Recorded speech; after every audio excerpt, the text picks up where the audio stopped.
Chair Castro. Agenda item number 1, call to order and roll call. I call the Youth Neighborhood Association Partnership Program to order. Deputy City Clerk, can you do a roll call, please? Chair Castro, Here. Vice Chair Camarillo, Here. Member Flank, Here. Member Iturralde, Present. Member DeVille, excused. Member Cruz, Here. Member Burgess, excused. Member Trevino, Here. Member Lightfoot, excused. Member Lopez de la Torre, excused. Member Bernal, excused. Member Borges, excused. Member Moore, Here. Member Jones, Here. Member Hernandez, Here. Member Diaz, Here. Member Mota. Here. Thank you, Chair. You have a quorum. Announcement regarding compliance with open meeting law. Are we in compliance with open meeting law? Yes, we are. Agenda item number 3, public comment. Comment during this portion of the agenda must be limited to matters on the agenda for action. If you wish to be heard, come forward and give your name for the record. The amount of discussion as well as the amount of time any single speaker is allowed may be limited. Seeing that there's no one, moving on to agenda item number 4, presentations on the Youth Neighborhood Association Partnership Program applications by presenters listed on December 1st, 4th, 8th, or 11th, 2025. Agenda who are excused by the board on presenters' original scheduled meeting date. Tara Manor here for the record. Today, we do not have any YNAB presenters scheduled for today. Chair Castro. Moving on to agenda item number 5, discussion for possible action regarding the scoring and recommended funding of the Youth Neighborhood Association Partnership Program for fiscal year 2025 to 2026. Good afternoon. Oh, this is Tara Manor for the record. Sorry. Good afternoon, everyone. We have reached deliberation day. So today we'll be looking back at all of the presenters, and we'll be deciding on how much funding each group will receive. We have $45,000 to award. We have 45 groups that made it this far. Yes. So in front of you, I have given you all a list of every group. I know it's hard to read, so I apologize.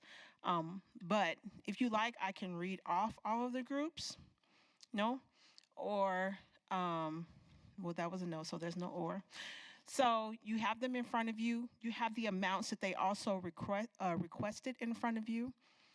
You all were giving a packet on the first day that helped you score each presentation.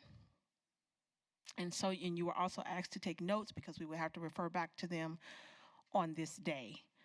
So in the past, there have been a few ways that we have been able to score applications. We've been able to take the top 3 and the bottom 3 and then go from there. We have a lot of applications this time, so not sure if that would be sufficient.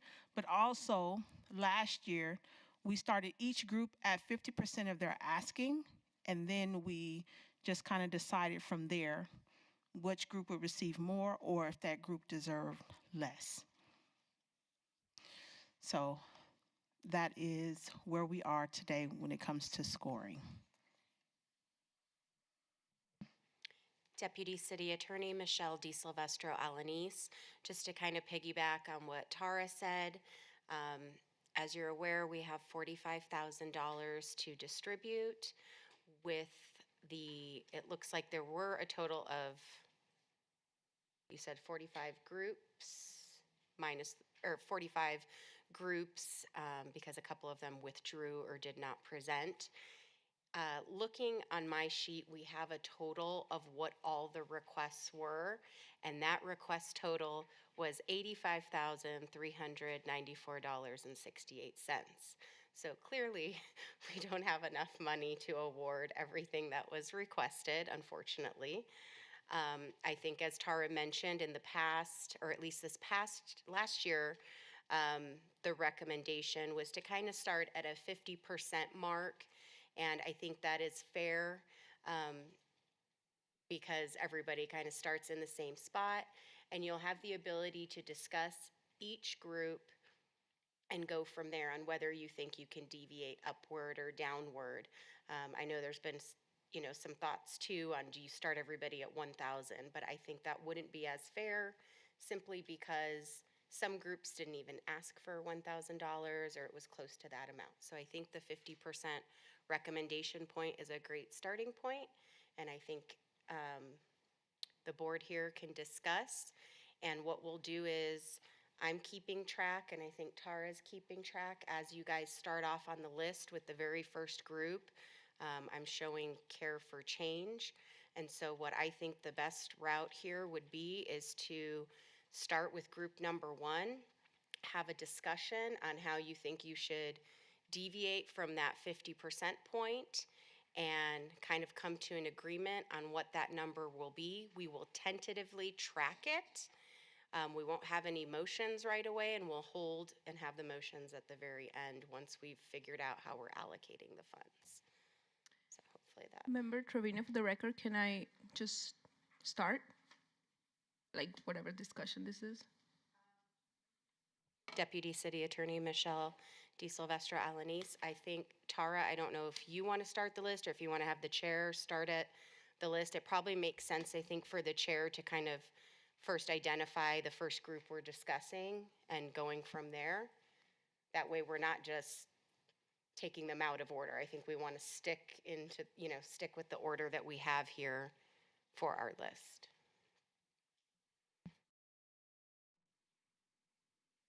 Chair Castro, so we're going to start discussion for Care for Change. Does anyone like to comment on what they think they should get? Member Trevino, for the record, I will agree with the recommendation of starting at 50%. In the beginning, I feel like I was gonna say 1,000 for everybody, but I think you're right. Not everybody asked for 1,000. So I think what's fair is to go, because at the end of the page, we have $85,000 total for all the projects. That's like almost double of what we're allowed to. So that will be my suggestion, just to start 50% for everybody right now. And if anybody has any other, go ahead. Chair Castro, I agree with that starting point. I think it's a good fair, and plus the amount is kind of right on point. Can we just go down the list and check the numbers on that? Or what's our next step? Deputy City Attorney Michelle Alanis. So when I did the 50% point on all of the numbers, the total comes out to $42,697.34. So you will have less than 3,000. Actually, it's more closer. It's like $2,300 will be your wiggle room currently. Tara Manor here for the record, and that's if you think that everybody deserves their 50% starting point. And so we can go down the line and just decide. Right. So Deputy City Attorney Michelle Alanis, I think we just start with number 1. The chair can identify the group we're discussing, and then the board members can start to comment if there was anything you really liked that you thought stood out about the presentation or the group, or if you think that there was something maybe that wasn't as great that might cause them to deviate downward from that point. But that would be the time when she identifies the group to kind of have an open discussion on what your opinion is. Member Lightfoot, and this is just me, and it is just me, but do we feel, like you said, some of us might feel that not every project deserved any funding, and I mean, it's just the truth, because some of them just, in my opinion, didn't. But when I say that, are we up here to give a consolation prize, or are we up here to do what's supposed to be done, which is look over what was presented and actually judge based on what was presented? Because some deserve more than 50% and some possibly deserve more than what they asked for, and vice versa. Some deserve less, and some deserve none, in my opinion. And it might be harsh, and it is, but it's just the reality of the world and what we're charged with being on this board. Member Trevino, for the record, I think there will be less projects, the ones we say no to. So what if we start there? What if everybody looks at their notes, whatever, and be like, okay, this is the project that I wouldn't give any money to. They're not gonna be many because, I mean, realistically, some presented way better than others. Some did the budget way better than others. Some have way, like, I'm not trying to shame everybody, but anybody, but some of them do have great, better projects than others. So I agree with with Julius that what if we give maybe 2 minutes for each other to look, be like, okay, this group didn't present, didn't, their budget really doesn't match, their numbers are just like 100 for all of this, 200 for all of this. I don't know if anybody has any other opinion about that.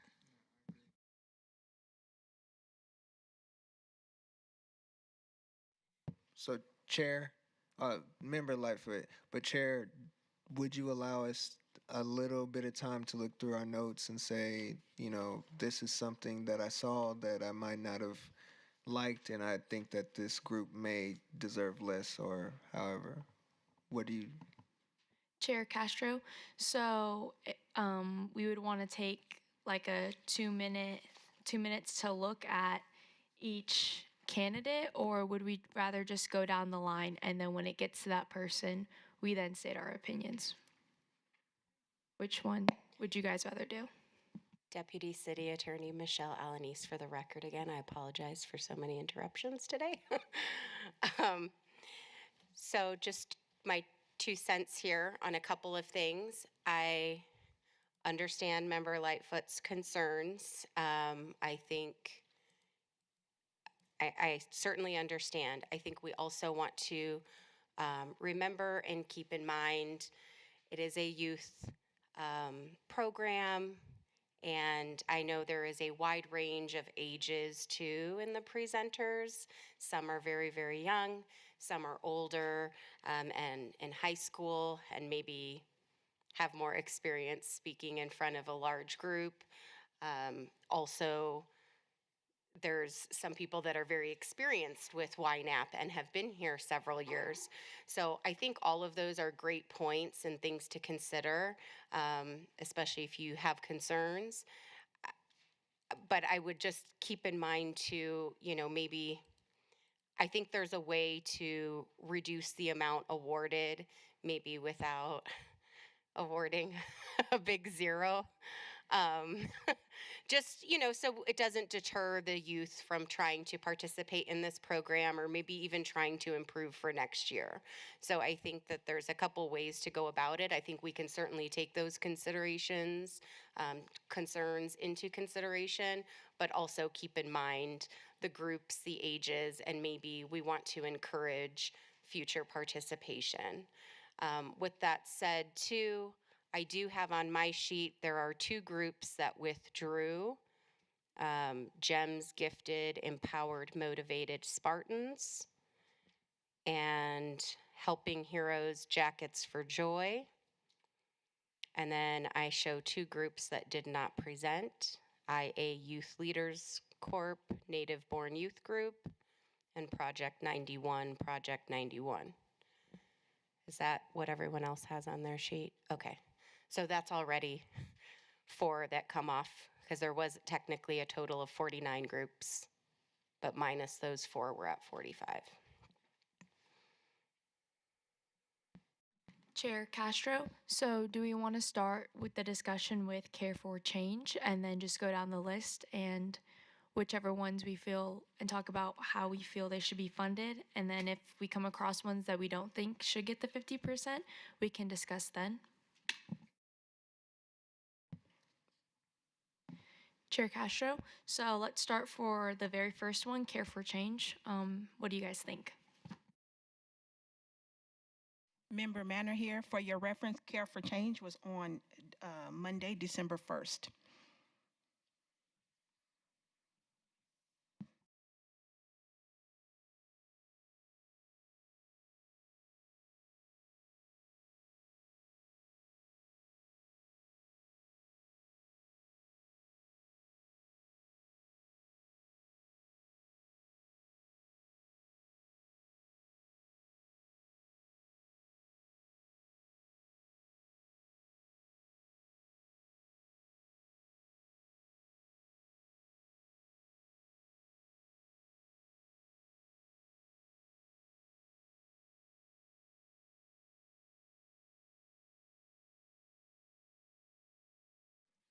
Chair Castro, looking at everything, I think keeping them at 50% seems good. Let me know what you guys think.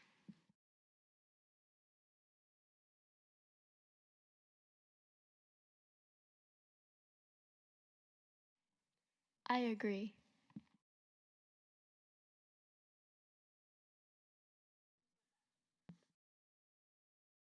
Sorry, Member Jones, for the record. Member Trevino, I agree. Member Moda, I agree.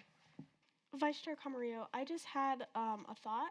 So this project is about giving care packages to people that are unhoused. And I was just thinking that maybe we can group all of the presentations that were about care packages for unhoused and give them a certain amount of money. So they can all still complete their projects, but we can give more money or more more money to other groups, and we can come back to all of these care package projects and give them more money if we want.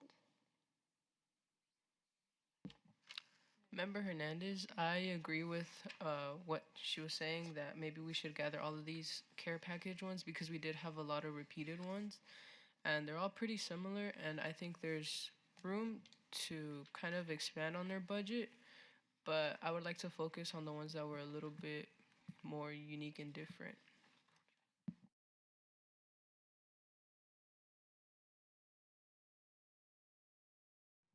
Chair Castro, does everyone agree with that idea of just grouping them all together and then focusing on the other ones?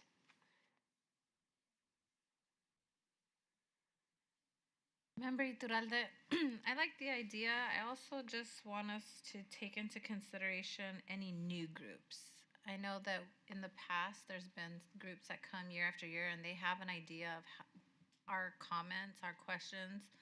Some of these newer groups do stuff like this, like a little care package, but and like our city attorney stated, we don't want to discourage the youth from elaborating on this idea. So I think giving them still something is going to be helpful in incentivizing them to be more creative for the next time.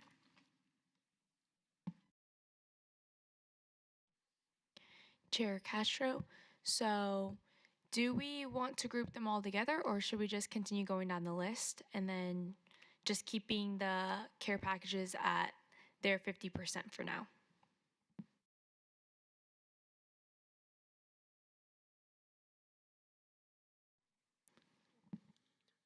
Member Diaz speaking.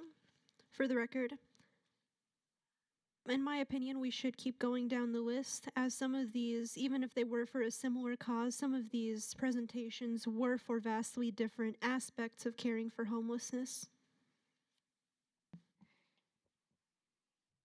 Chair Castro, I think we're just going to continue down the list. So right now, Care for Change, we're thinking of keeping them at their 50%. Does everybody agree with that?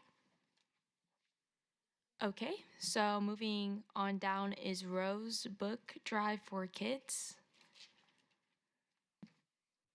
Tara Manor here. For the reference, that was on day 4.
Member Trevino, for the record, for this project, the presentation was really good. That's my opinion. I will suggest just keep it 50% as well. There's things that they can definitely, I mean, unfortunately, there will be things that they have to remove from their budget, but I think everything can be lowered down for the project.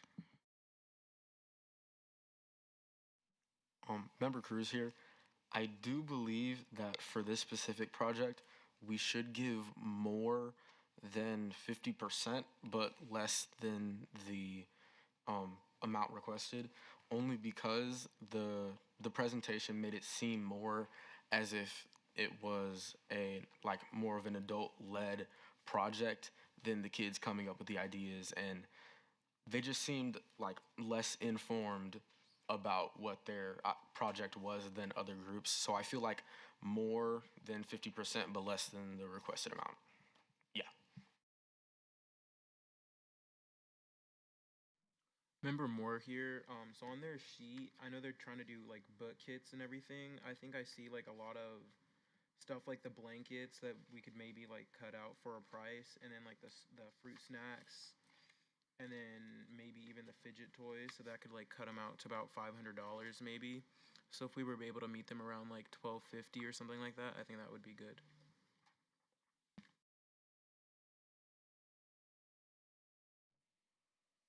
Member Tara Manor, Iturralde? sorry. Oh, sorry, Tara. Tara Manor here for the record. So just some insight or whatever. You don't want to, or I don't say you don't want to. I would suggest that you not go through and slash what's on their list. We decide how much they're funded, and then it's up to them to decide what they're going to take off of their budgets. Chair Castro, so we're thinking more than the 50%. Is that what I'm getting so far?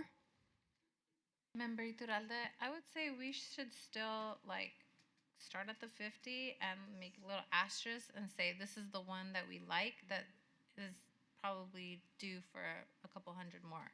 So let's try to figure out how many of these special ones that we think are more deserving. So like if we kind of start at the 50 because we're just barely on number 2, and then we just like note it. My suggestion. Chair Castro, so is everyone okay with just keeping it at the 50 for now, marking it, and then coming back to it later? Yeah. Okay, sounds good. So we're gonna move on to Empowerment Health Fair.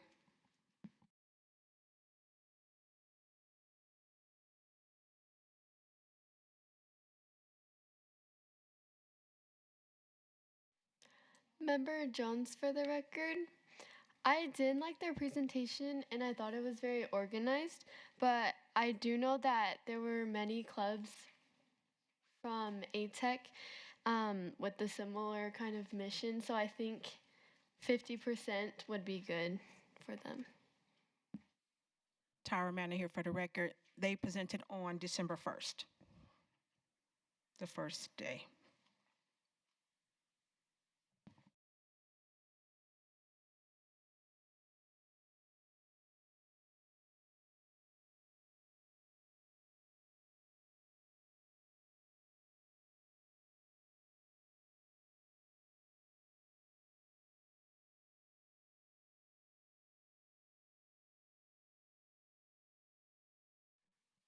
Member Cruz here. I agree with Member Jones on this one. I think keeping them at the 50 is a great idea.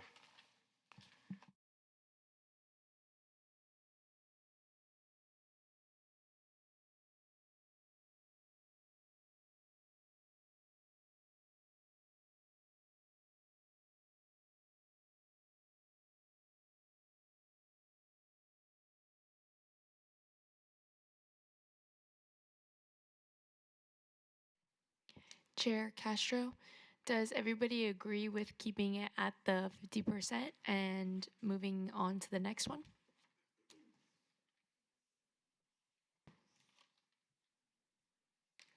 Okay, So we're going to move on to Colors of Courage.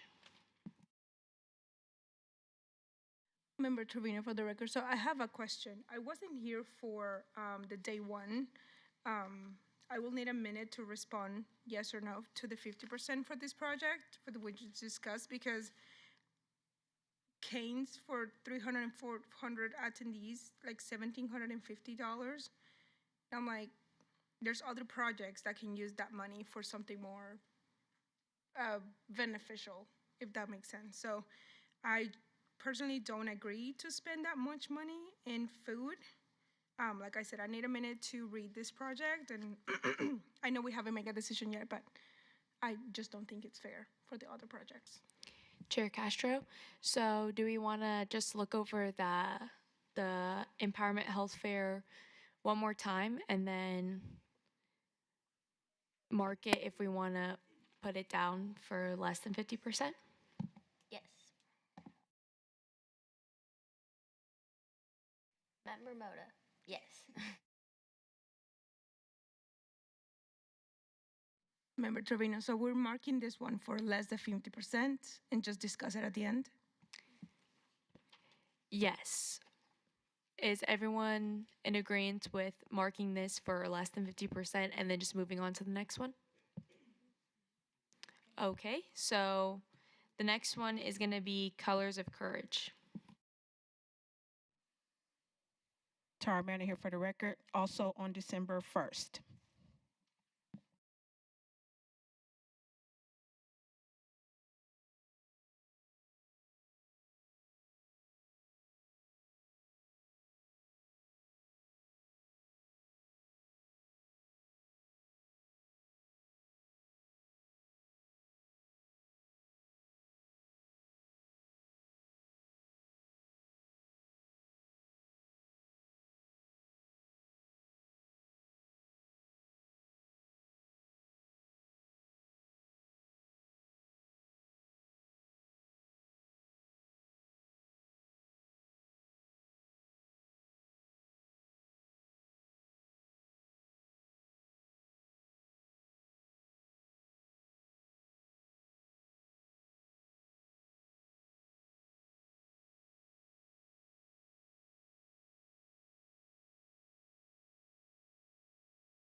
Tara Manor here for the record. Each day I gave you a summary page. The summary page may be good for you all to reference and look back on. It's just a little snippet of what or it was their description. So I took the description from the application and put it on the summary page for you. So it may be easier for you to reference. Chair Castro, after looking at this application, I feel like it would be fine to keep them at their 50%. Member Trevino, I agree. Member Moore, I also agree.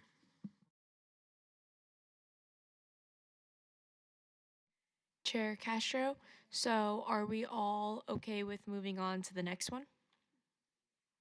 Okay, so the next one is Packaged with Purpose, aka Teens Community Impact Project.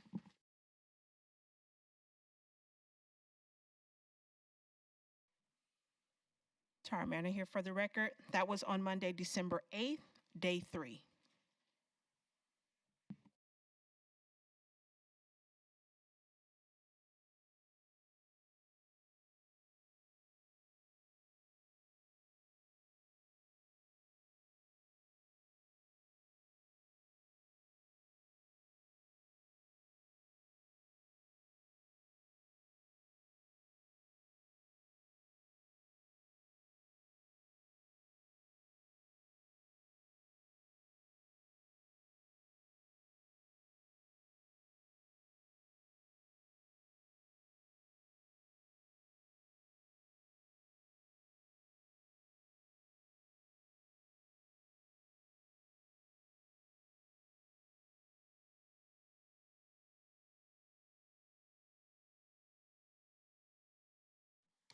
Member Trevino, for the record, I believe their anticipated or already donations, cash, services, whatever, they're pretty high. So I think that if we just do 50%, they can definitely take benefit of those donations that they have.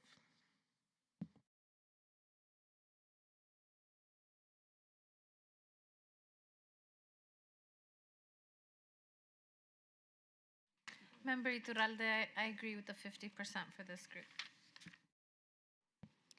Chair Castro, does everybody agree with keeping it at 50%, or do we think we need a little bit more time on agreeing to that?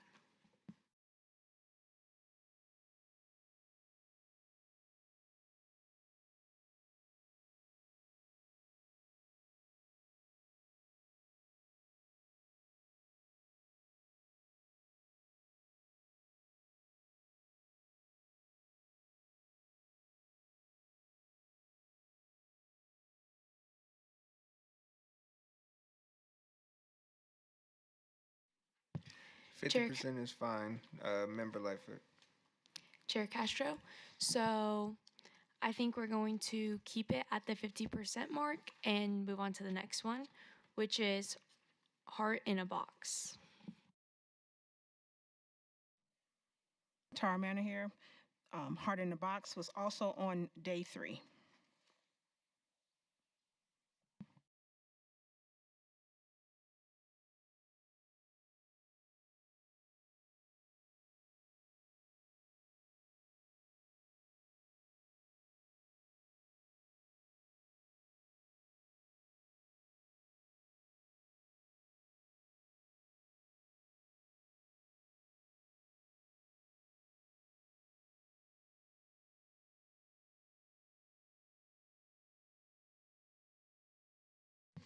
Member Lightfoot here. I recommend less than 50%. Chair Castro, I also agree with less than 50%. Is everyone else agreeing with that? Member Trevino, yes. Their presentation, although it's a good cause, I don't think they're presented as well as others. And they, I would say less than 50%. Member Moore, I also agree. I remember with their presentation, they didn't have like a lot of information, and I just wasn't quite sure if they'd be able to complete their project with the lack of information and the lack of involvement between all of the members of their project. Member Moda, for the record, when they presented, they were not prepared at all, and they didn't really know what they were talking about. So I also agree that they should not have the 50%. They should have less than. Chair Castro, it seems that we're all in agreement with giving them less than 50%. So I say we mark it for now and then come back later. Does everybody agree with that? Okay, so we're going to move on to Project 89106, Never Give Up on Your Dreams. Tara Manor here. That's on day 1, December 1st.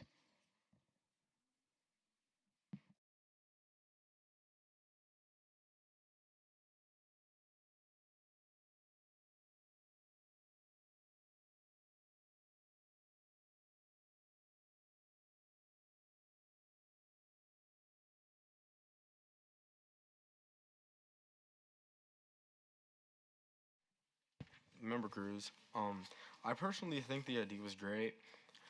I do believe that the presentation could have been in more detail and focused on like the activities that would have been done at the project, right? So I think more than 50% is a good like area to be in for this group. Chair Castro, I personally thought this one was a pretty good presentation, so I think we should give them more than 50%. Member Moda, for the record, I also agree they should get more than 50% because they really knew what they were talking about and it's really benefiting the community and what the community really wants to do.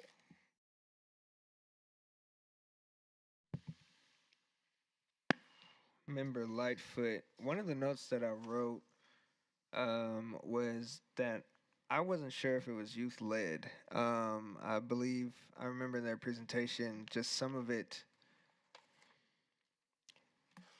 it just didn't seem youth led to me. I'm not going against any of the recommendations. I'm just putting that out there at the moment.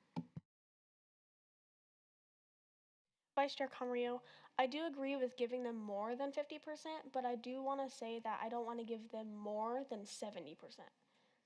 Although this was a good group, I don't think that they could do, I think that they could do this project without everything that they have listed. Chair Castro, I also agree with that. Member Moore, I also agree. Member Moda, I also agree. Chair Castro, so do we want to just mark it for now for giving it more than the 50% and come back later and decide that? Okay, so we're going to move on to through the eyes of the youth. Charmander here, also on day one, Monday, December 1st.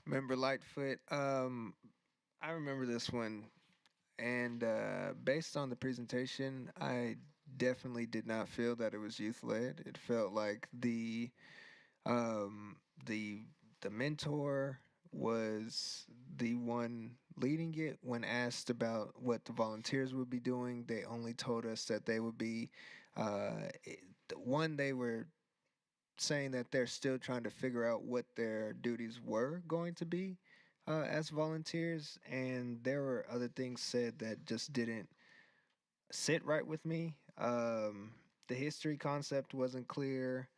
The volunteers were just helping to recruit. They were talking about their stuff would be in museums when they had no contacts with any museums. Um, it was I I would recommend less than 50%. Vice Chair Camarillo, I'm right there with you, Member Lightfoot. This group to me kind of was very off-putting. I just didn't feel what they were feeling with their mission of the project, so I totally agree with giving them less than 50%. Member Moore, I also agree with less than 50% just because it seemed like they didn't really know what their idea was too much. Like, and they had stuff on their list that they didn't even really know what it was going to be used for. Like, I remember with the microphones, I suggested that they do videos, and I don't think they were like planning that, or if they knew that they were planning that. And then also some of the stuff on here seems like highly inflated, like a tripod for $200. I mean, I don't know like real like camera stuff, but that seems a lot. So Member Diaz. Go ahead. Sorry. Member Diaz, speaking for the record, I agree. It was very unclear what their motivation was and what exactly they were going to photograph and who was going to be a part of their group, so it seemed like a very vague concept. Member Trevino, for the record, on their list they have two cameras, one for 300 and one for 400. I'm right now looking on Amazon and there's a very good camera for 120. So I will say less than 50%, because 700 for two cameras, I feel like they can get two for 200 or maybe 300, but we're not gonna get there. I'm just saying less than 50%. Chair Castro, I also agree with less than 50%, but I am in the video field, so I feel like their pricing wasn't too outrageous with the stuff they were asking for, but still, I do think that less than 50% is a good price. Member Moda, for the record, I also agree with less than 50%, because they could definitely use less money than what they have listed for, like for the things that they want. Chair Castro. So it seems like we're all in agreement with giving them less than 50%. So let's just mark it now and continue on to the next one, which is readers reaching readers. Tara Manor here. That was on day 2 on Thursday, December 4th.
Member Cruz, I remember this group having an amazing idea, but I do also recall them not being as prepared for the questions as they should have been with their project.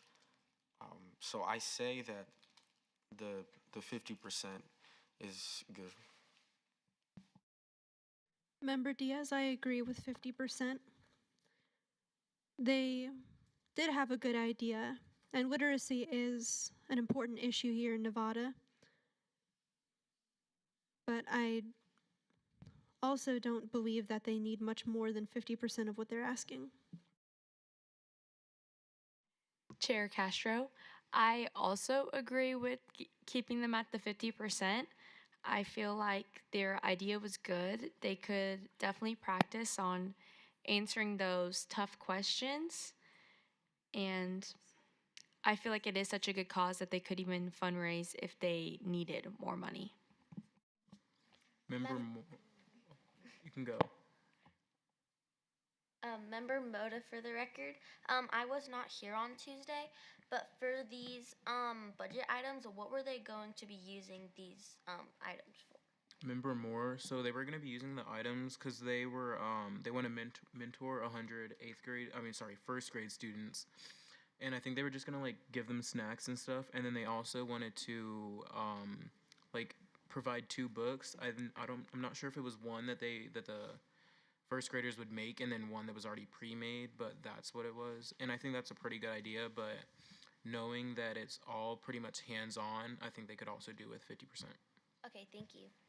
Vice Chair Camarillo, this project was about giving a book to each kid for them to keep, and then allowing them to make their own book. That's what all of the craft supplies are for. Member Hernandez here. I think we can stick at the 50% because looking back to their purchase items, I'm seeing that most of it is going towards foods and snacks when the idea was mainly for books and like the creativity to make your own book. And like, I don't really see that much money going towards the materials for the main idea. Chair Castro, I also agree with that. So I think leaving them at their 50% is good. Is everybody in agreement with that? Yes. Okay, so we're going to move on to art and reading book tasting. Tara Manor here. That was on day 1.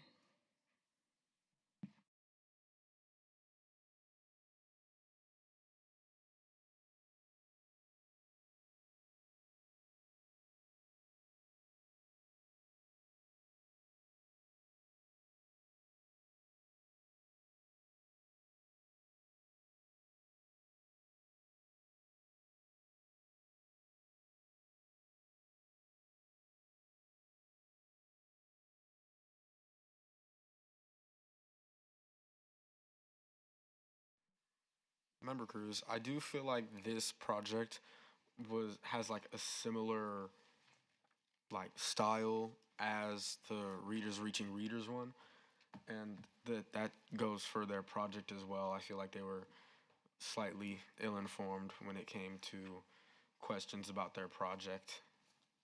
So I think staying at the 50% for that group is good. Chair Castro, I also think that leaving them at that 50% is good because looking back at my notes, I did put down that they could answer their questions just a little bit better. So I feel like they could just be more informed for next time. So I think leaving them at that 50% is still a good place. With looking at their budget, they can still buy most of their things. Member Lightfoot, I agree with the 50 or less, because I wrote down, I don't even remember the question, but the answer to the question was they plan on seeking community donations as well as the YNAP grant. So if we give them less than what they asked for, then they plan on seeking donations either way. Member Diaz, for the record, I'd say give them a little more than 50%, as they seem to have a bit more coherence and organization in comparison to the other reading programs. And yeah, it's just seemed to be more organized overall. Member Hernandez, if I do remember right, I think we asked on how they were going to distribute the products, and from their response, it seemed like they were very unsure on how they were gonna do it. Member Moda for the record. They were prepared and also like unprepared. So I think that they could do with just the 50% because I feel like that they were just like in the middle ground and they did good but could improve.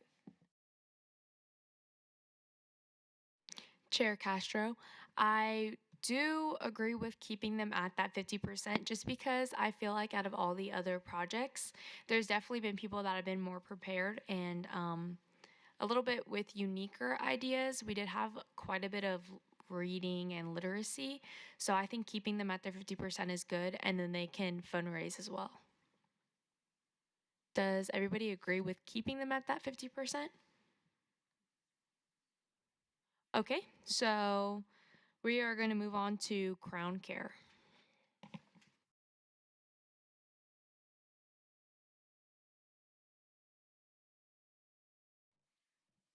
Tara Manor here. Crown Care was on day 2, December 4th.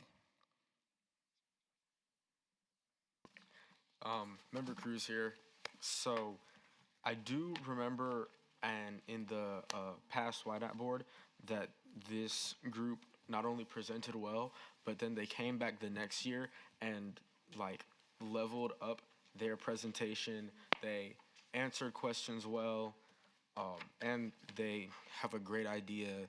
And I feel like this would really help the community. So I think keeping them at their original amount requested is a great idea because not only is it unique, they did great in their presentation and they answered questions well. Member Lightfoot, I agree. I appreciated their readiness, their ability to answer questions, and the cause is pretty good. So I agree to have it fully funded. And if we're only talking about 50% right now and coming back, well, then I recommend more than 50%, and we'll deliberate when we come back. Member Diaz, for the record, I agree that they deserve more than 50%. It was a very good and overlooked issue, and I believe that the necessary funding that they requested is good to invest in this.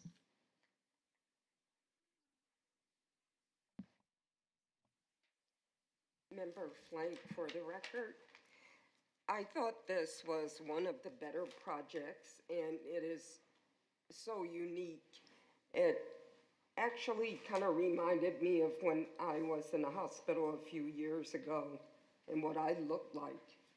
Thank God nobody could come and visit me. It was during the COVID, but I thought this was such a unique idea. So I agree if we could get extra funding above the 50%, that would be good. Chair Castro, with hearing everybody's inputs, it sounds like we want to go ahead and mark them for more than 50%. So is everybody in agreement with that? Okay, so let's continue on to lab rats. Tara Manor here first.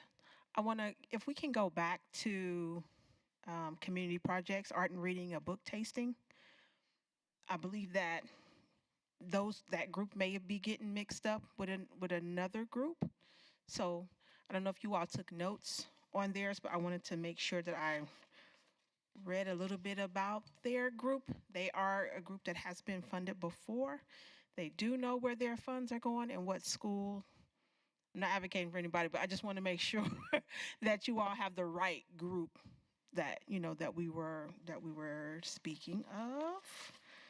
So that just so that we have the notes in the right place for the right group. Sorry. This is community projects, art and reading, a book tasting.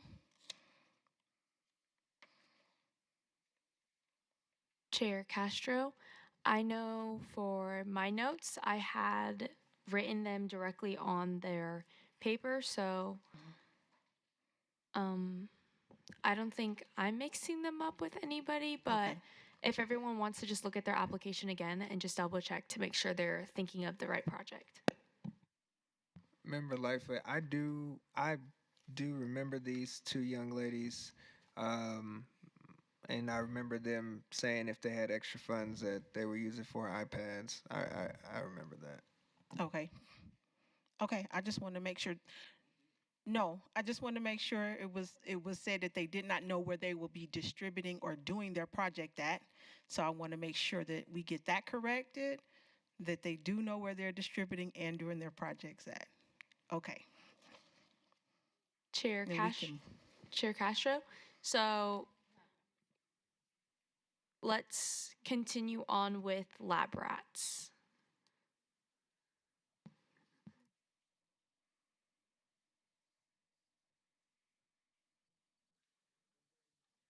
Tara Manor here. Lab rats were on December 4th, day 2.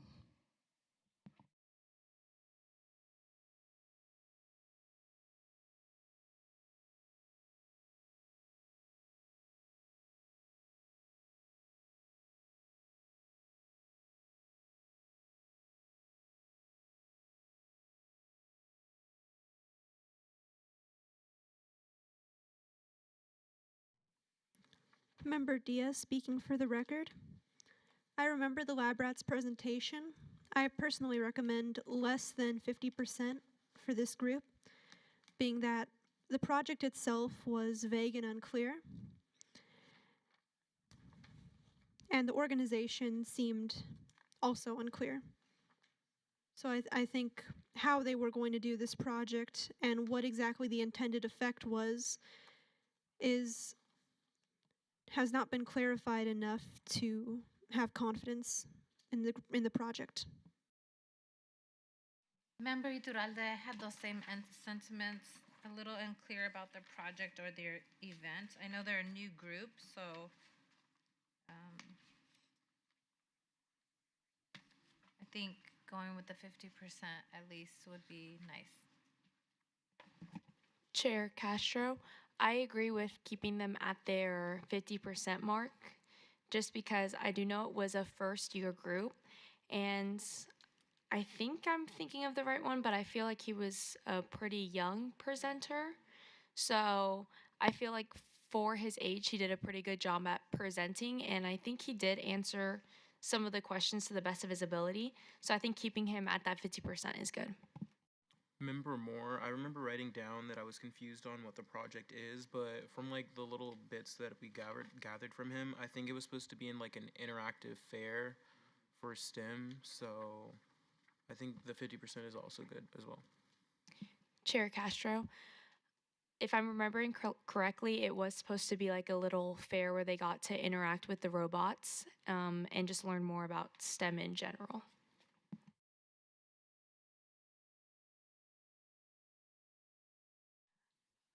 Chair Castro, so is everybody in agreement with keeping lab rats at that 50% mark and continuing on? Okay, so we're going to move on to Pet City protecting stray animals.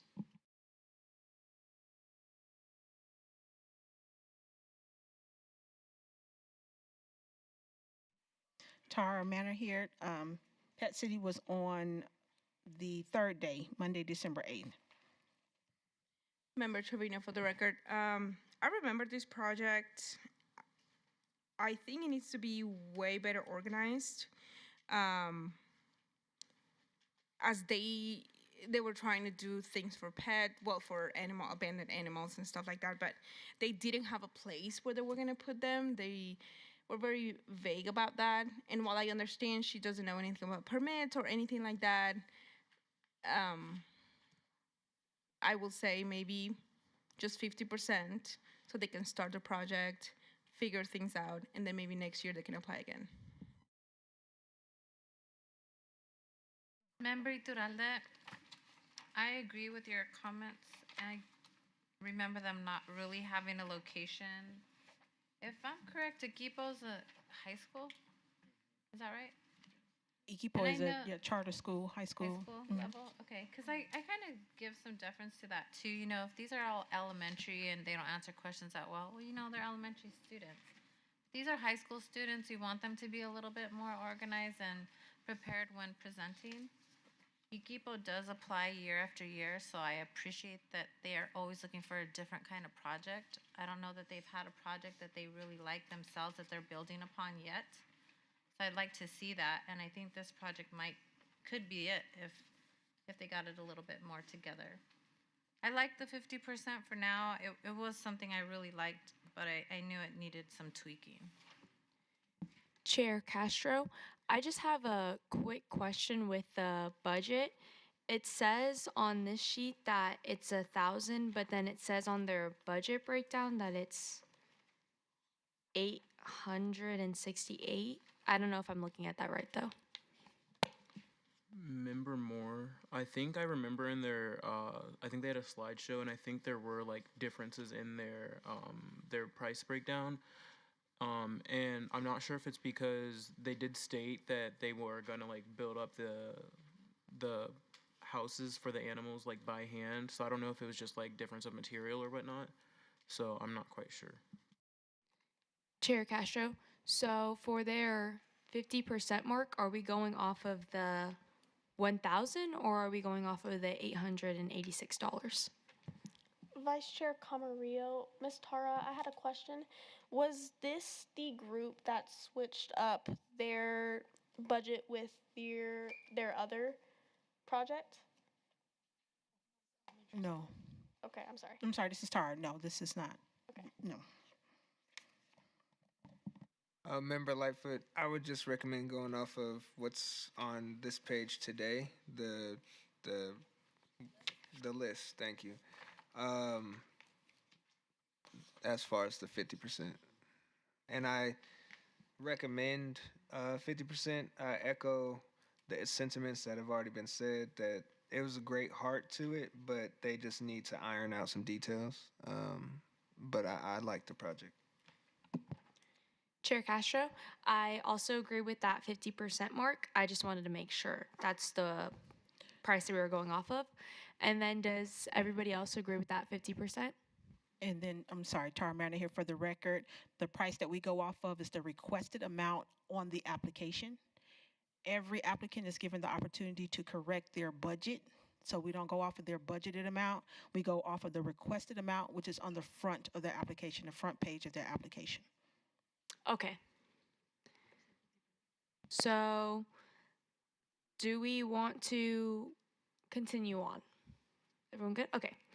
The next one is going to be Time Flies Honoring Our Elders. Also on Monday, December 8th, which was the third day.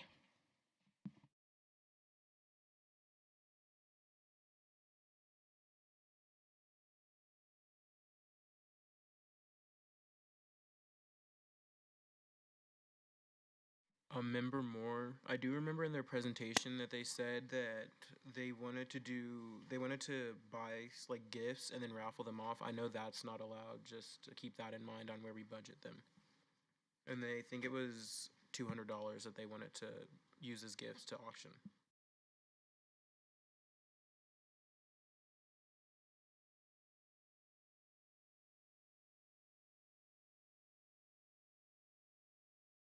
Member Trevino. Their project, I think it's our original project, like their, book printing and interviewing the elders. I've been personally being at Lumina before, and I know what they do. However, I wouldn't give the budget to do gift cards. Maybe some food, just to host them as. But outside of that, I wouldn't do interviews. So I will say 50%. They can start their project, they can see what happened, and then next year, if maybe they have a better plan. Member Iturralde, I really like this project. It was a little personal to me. I think I stated that. I thought it was pretty unique that youth wanted to engage with the elders in this way. So my question, Tara, is do you provide these groups the feedback about our deliberations and why we would award? Okay. Yes, we'll provide them some notes that you all have and what your thoughts were about their projects and their presentations. Okay.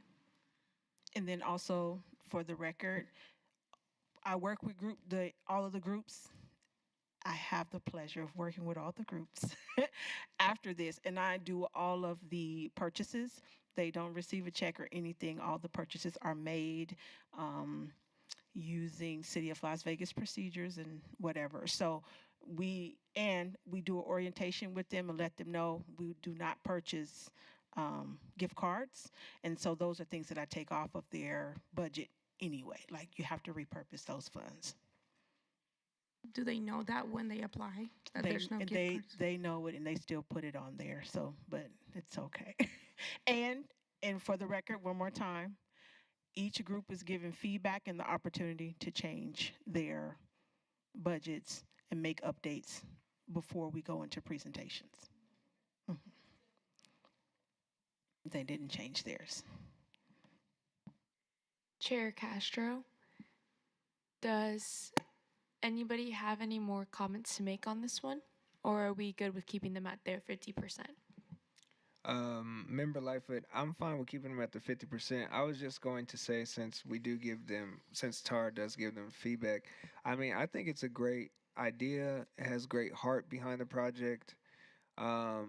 Again, if they can come back next year and iron out some things and just continue to grow on it, I think it's good.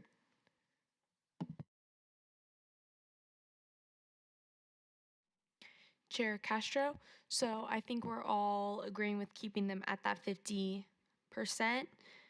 Are we all good with continuing on? Okay, so the next one is Project Sunshine.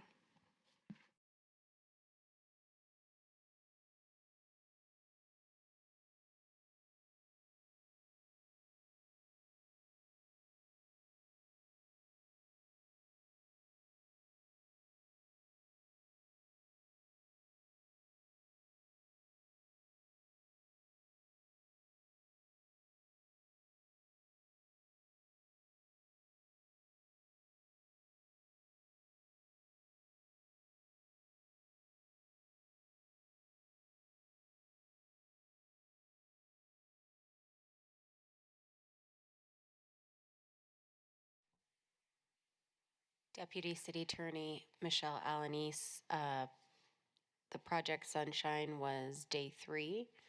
And it looks like it's, I want to say, towards the middle, if that helps.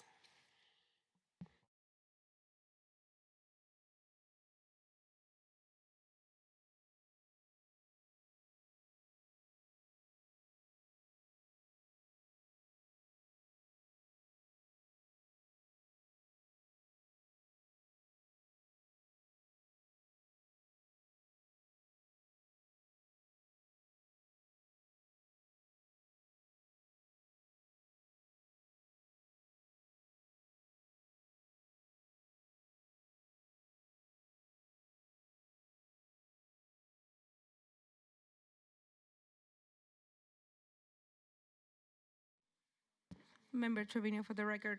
Um, Based on the budget narrative, I like that they explain what they're trying to do with every single item that they're trying to buy. I will say that $400 for blankets, for me, it's a lot. But just 50%, and I feel like if we give them the opportunity to start the project, that's great. They can start somewhere, they can plan it better, and then get continue with it. So, like we all say, like we have to encourage them to apply again. So I will suggest 50%, and maybe they can come back in the future. Chair Castro, I also think we should leave them at their 50% mark just because their project is a unique idea. I just think they could come back and be just a little bit more prepared. And yeah.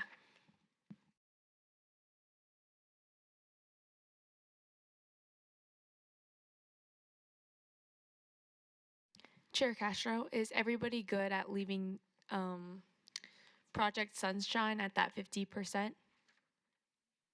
Okay, so we are going to move on to Snuffle Love. Snuffle Love was on day 1, Monday, December 1st. Member Jones, for the record.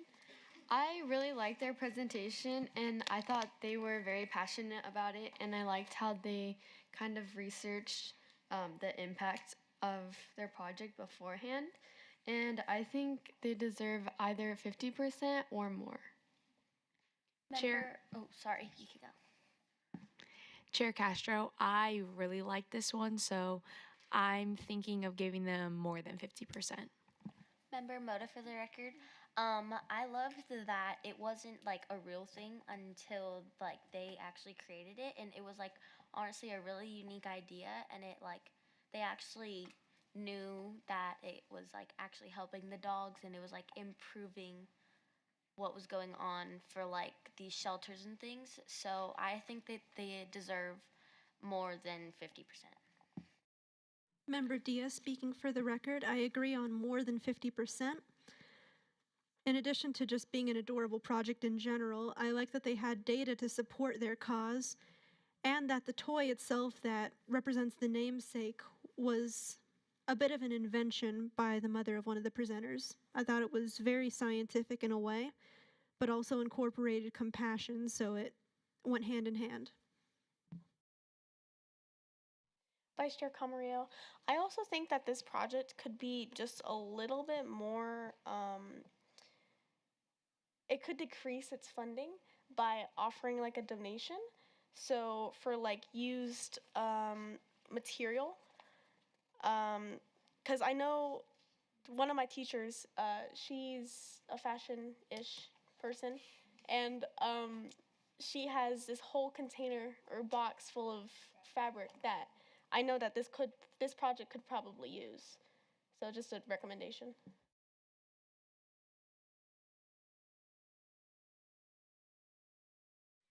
Chair Castro, do we agree on coming back and giving them more than 50%? Okay, so let's move on to Hearts in Harmony.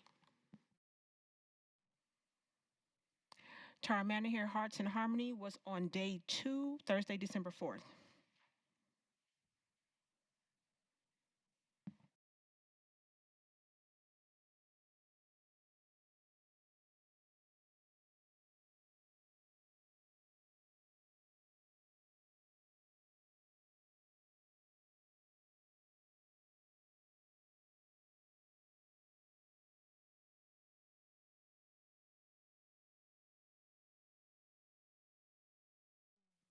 Member Iturralde, I had some good notes on this project. I liked their unique idea of hosting a podcast. I feel like that's something that could really take off. I thought it was a little strange that they collaborated with a childcare facility, but I thought, I mean, because those items she indicated would stay at that location. So I did find that a little strange, but I liked the idea. I thought I don't recall how many youth were involved because it didn't seem like much, but I did think her idea was quite unique. Member Flank, I thought this was a good idea to a certain extent. The lady that made the presentation, she seemed to be older. I don't think she was youth. She sat, gave her presentation, but I didn't see where any young people were involved in this project. Also, one of the concerns I had was they talked about therapy sessions. I don't know if we would want to be involved in therapy sessions and not know who these professionals are. I think I asked her, are there going to be some professionals there? I believe she said yes, but I was missing the whole concept of where does the youth come in? Member Diaz speaking for the record. To add to that feedback, not only was it unclear where the youth came in, but I also wasn't really sure where the community came in. Starting a podcast is a good idea, but I'm not necessarily sure how it makes a huge difference in our community specifically. Tara Manor here for the record. The young lady who presented was Imani Marie, and she's 13 years old. And I did talk to Imani's advisor, and there was another youth that was with them outside because I also wanted to check. But Imani is 13 years old. Member Lightfoot here. I will say, to go with some of the feedback, the presentation was pre-recorded, um, which was interesting, but okay. And to echo some of the sentiments as far as the equipment being stayed at the location is odd. So I recommend less than 50. I don't know what they can do to continue making a podcast. Possibly other suggestions, but um, yeah, I recommend less than 50. Chair Castro, I also recommend less than 50. I mean, just looking at the budget, it has microphones for 10 volunteers, and I just know in like podcast settings you usually don't have 10 people on at one time. It just is too chaotic. The max is probably 3 to 4, especially with what she was trying to do, which is storytelling and having them tell their stories. So I really realistically only see them needing 3 microphones at max. So just that 10 is a little, I think we could give her less than 50. Member Moore here. I also agree with less than 50, just because in my notes I know she also wanted to like feature artists, and I just don't really know what the connection to the community is for that. Like, I mean, I can kind of see it there. I'm just not really like too clear on that. Member Hernandez here. Another thing I didn't think about was consent because a big thing that she wanted to do was the therapy sessions. But if she wanted to connect that somehow with the youth, the youth with youth, I mean, I think there would be a type of consent in there since it's a podcast and it'll be going out to everyone that listens to it. Member Moore here. Also, again, just for like liability, if she's going to be talking about those sensitive subjects, she would have to, because she's talking with minors, she'd have to get permission from their parents to even broadcast them and their person to like online. And if something were to happen, that could backfire on her. Like if she were to give them therapy sessions, the parents also have to be involved in that and consent in that as well. Chair Castro, after hearing everybody's comments, I think we are agreeing on giving them less than 50%. Does anyone have anything else to say? Member Moda, from what I'm understanding, so it seems like we could just give them enough money to just like start this and like get it going, and then maybe they can improve on like what they're doing next year, just so like they have a clear idea of like what's like really gonna be happening, and like maybe they can think deeper in more years to come. Chair Castro, I agree with that. So everybody agrees with giving them less than 50%. Okay, seeing that, we are going to move on to dancing minds, moving bodies.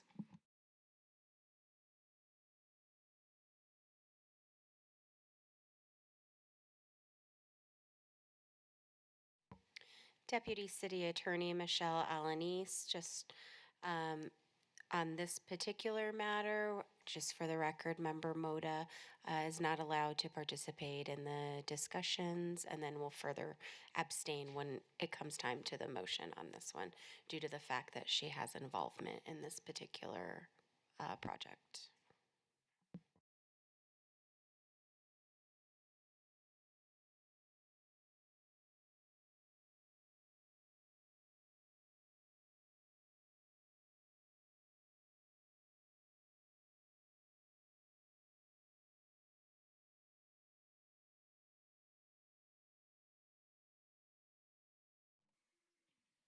Sorry, Hearts in Motion is on day 3, Monday, December 8th.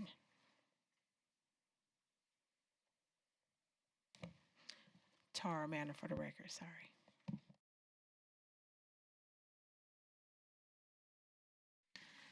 Member Iturralde, I loved this idea. I thought it was really engaging and gave opportunities to youth who didn't have the opportunities of this extracurricular activity. So I think youth wanting to, what's the word? Encourage other youth is such a beautiful thing. So I really liked that idea. Yep, member Lightfoot, I echo that. I also appreciated the fact that they would be going into safe key, and it was just really well thought out and planned. So I support 50 or more, leaning on the more. Member Moore, I also agree on the 50 on the more, and I also personally just like seeing when the youth use their own personal experiences through like whatever activities they do and teach other kids, because I feel like it allows for a gateway to open to where those kids might be interested in that, and it just broadens their ideas in their mind. Chair Castro, I think this is a great idea, and from what I'm hearing is we are all thinking 50 or more. Does everybody agree with that? Okay, so let's mark that and then come back to it later. Let's continue on to Heart of the Community.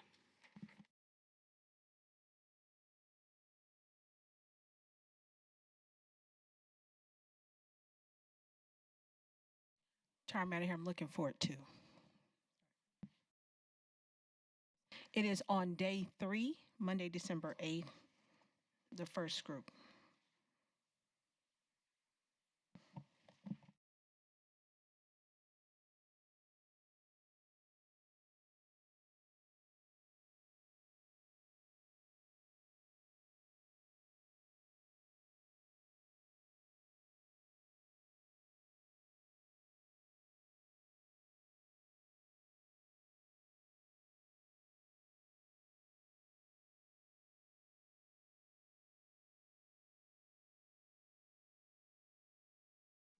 Member Trevino for the record. This project, although it's an original idea, I feel like there's other projects that will benefit more things and more people. In here, there's a lot of fake stuff, and they show the pictures and they look really cool, and I will definitely visit it if I was there, but I just don't feel like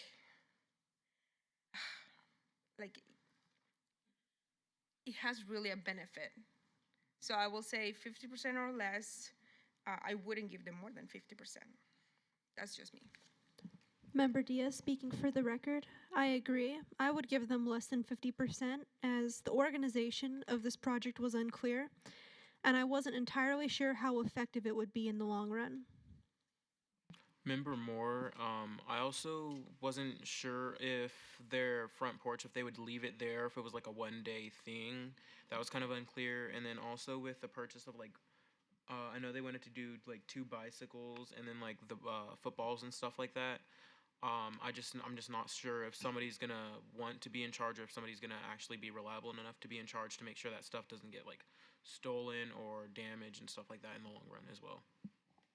Member Moda, for the record, I also agree with 50% or less, due to like the amount of things that they need. I mean, I understand they need these things, but also the impact is also unclear, and like piggybacking off of like everybody else, it's just not as like clear and impactful as like it could be in like also in the future.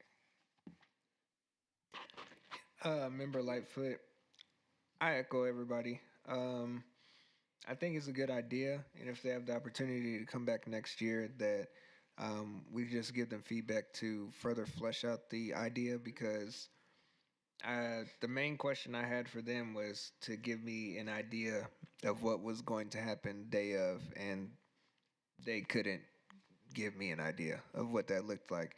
So I agree with 50% or less in hopes that they come back next year with a more thought out presentation. Member Flank, I agree with Member Lightfoot. I had a hard time trying to track what it is they wanted to do. What was the mission? What was the goal? Um, I think they had some ideas in their head, but they seem to be scattered about what they wanted to do. And also, if it was going to be a one time event or they're going to do it on a regular basis, it was just kind of confusing. So, less than 50, I would agree with.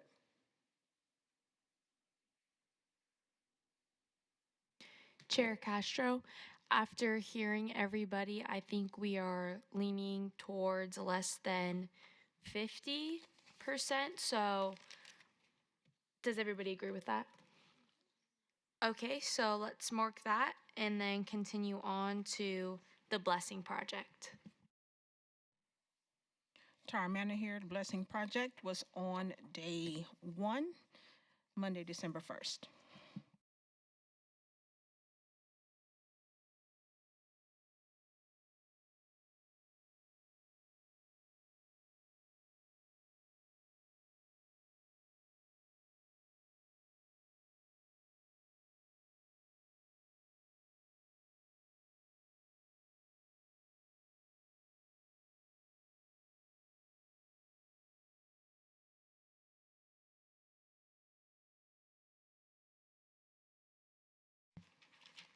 Member Lightfoot,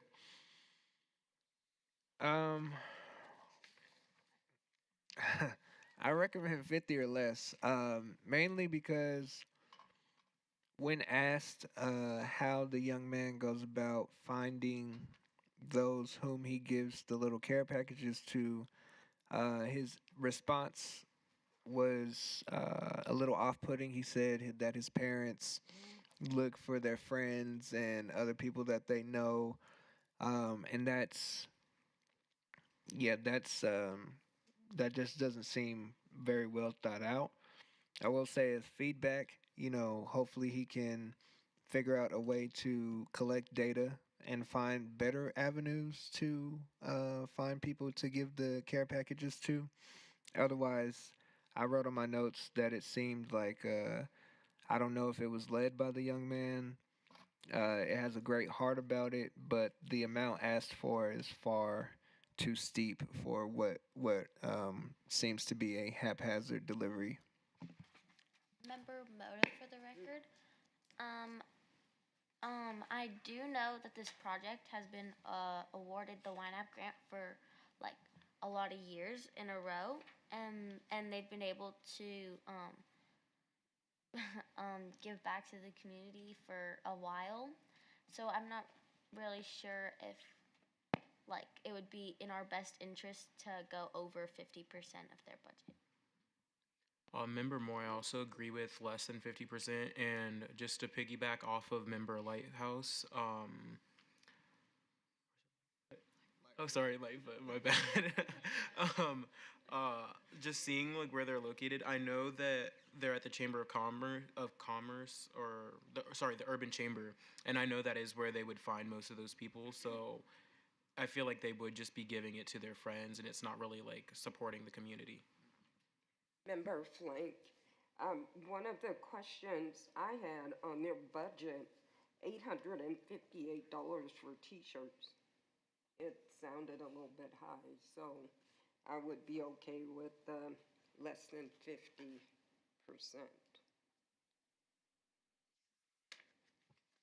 Member DeVille here. I too have witnessed this project over the years from this particular candidate. I did not get a chance to hear the presentation on Monday when he came, but I do know it for sure that he goes not only here but out of country, and his projects have been very impactful. And so this is my second or third year hearing from this particular person. So I do recommend that 50%, at least the 50%, because it typically goes to a good cause. Member Lightfoot. That being said, if this does reach outside of the country, it's supposed to be in the city of Las Vegas. So that I'm just putting that out there as far as our considerations. Chair Castro, real quick with that statement, was that just saying that he's done projects outside of the country before, not that this is going to be outside of the country or outside of Las Vegas? Just, I think it was more of a statement of the scale to which he's done things, showing that he is a credible projects creator. So I personally think of giving him that 50%. I thought his presentation was good, and just at his age, I mean, it was pretty planned out. I think he could do better at giving that explanation of how the gifts are getting handed out. But other than that, I think we should leave it at that 50%. Vice Chair Camarillo, I just want to put it out there that these groups do not require data. Although it is a good thing to have, they don't actually need to have it for their application or for their project at all. Member Iturralde, I agree with that, but I think in looking at some of these applicants who've applied in years past, I expect their presentation to include just a wee bit of their past project and elaborate a little bit more on what was successful from years before and how we've developed this project, and to tweak it a little bit further so that it's more effective. So when I deliberate on all these projects, I am taking that into consideration as far as past presenters. They completed the project, yes. They got a YNAP grant, yes. They did it in the past. So I want to hear more about that, and I feel like maybe we need to ask a little bit more about some of those past presentations. But not having the data is probably hard for them, but at least speaking about the evolution of their project would be good too. Tara Manor here for the record. Just so the board knows that it is my job to ensure that the projects are held within the city of Las Vegas. So we aren't spending money anywhere besides the city of Las Vegas. It's written all over our paperwork, any marketing materials that go out, and I continue to reiterate. And then if I see something that is where it's not inside city of Las Vegas limits, then we don't make the purchase. We work with the groups, remembering that a lot of the groups are, these groups are youth, and a lot of them, this is their first time. A lot of them think they live in Las Vegas. Trust me, like everybody thinks they live in Las Vegas. And so it is a learning experience for our youth. I don't want that to go out the window. It is a learning experience for our youth. And so we also teach them about jurisdictions and all types of things. And so there are times too when we invite council members out, come see these projects, and so that way they know these are their representatives or the people that are working in their communities. So it's a continuous learning experience for them.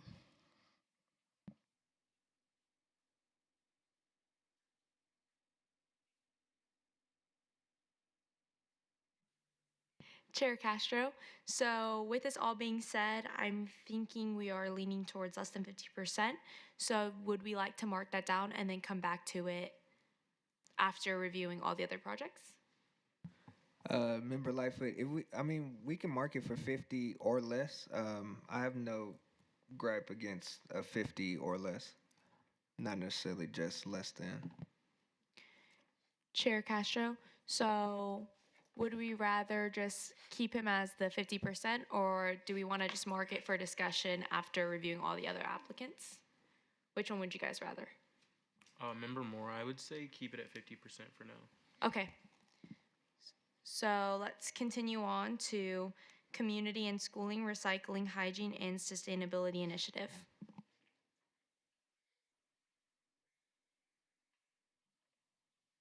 Tara Manor here, they were on day 2, December 4th.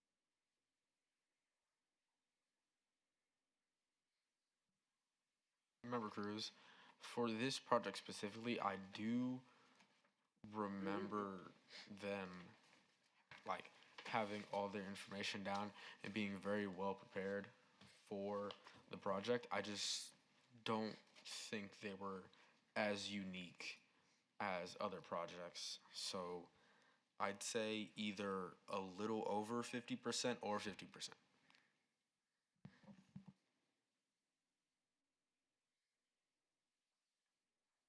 Member Trevino, for the record, I agree with the 50%. They are working with a nonprofit organization that I'm sure if they can ask for more, they will give them more.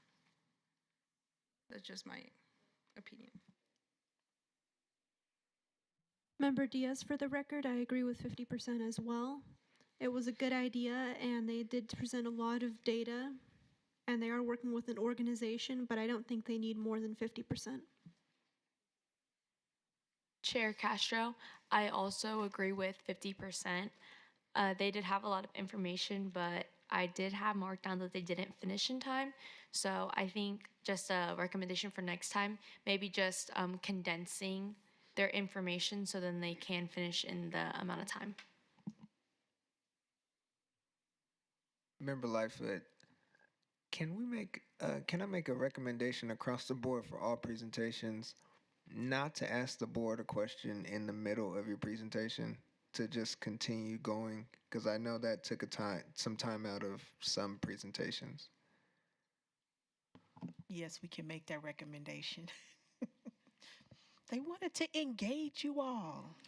Member Iturralde, the only comments I wanted to add was, they did have a great PowerPoint. They're a middle school, new-ish kind of with a, magnet program attached, medical sciences. But I definitely liked that they collaborated with a larger org because I feel that they can really go places and grow from there. And then again, being a middle school level, it helps builds their projects or ideas, especially being backed. So I would have liked to have said 50% or more because I like their project so much, but because they have that partnership, I think that 50% is fine.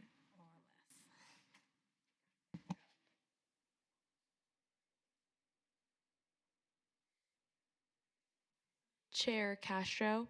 So just looking and hearing everybody's responses, I'm thinking we just keep it at that 50%, especially since they are working with a nonprofit. Okay, so seeing that everybody's agreeing with that, let's continue on to the next one, which is Pack of Hope. Pack of Hope presented on the third day, Monday, December 8th. This is Tara for the record.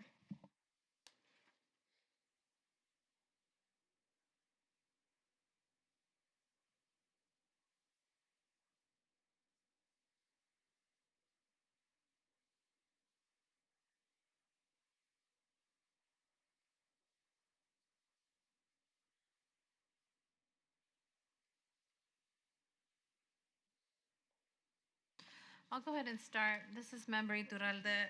This is one of those homeless packet projects. So not entirely my favorite, but they're a first time applicant, so maybe 50% or less. Member Diaz speaking for the record. I actually would say I'd give them more than 50%. Their presentation was professional. They were very organized and specific about their cause and their means. And I thought the overall project was well thought out.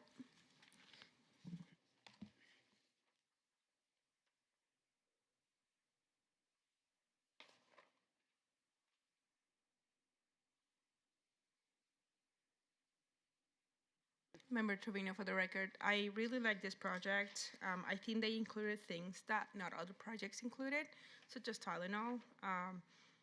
And that's very nice of them, like to think about some other people's like pain, if that makes sense. I will suggest 50% or more. But yeah, that's just me. Member Lightfoot. Um, I really appreciated how thought out and just the presentation was very well put together, and I appreciate that a lot. So I'm with the 50. Either way we lean as a board, I'm okay, but I really appreciated their presentation. Member Moda for the record. I do know that they have more than what they're requesting already. They already have donations for their project.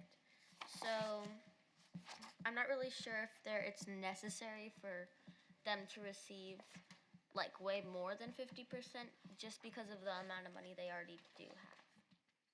Member Moore, I also see on their in their presentation they said that they could make like 699 kits or something like that. So I think 50% would be pretty good because then they'd still be able to make around like 350. Member Jones for the record. I personally would say more than 50%, but since they do have their $2,000 in already received donations, I think it would be okay to go with 50.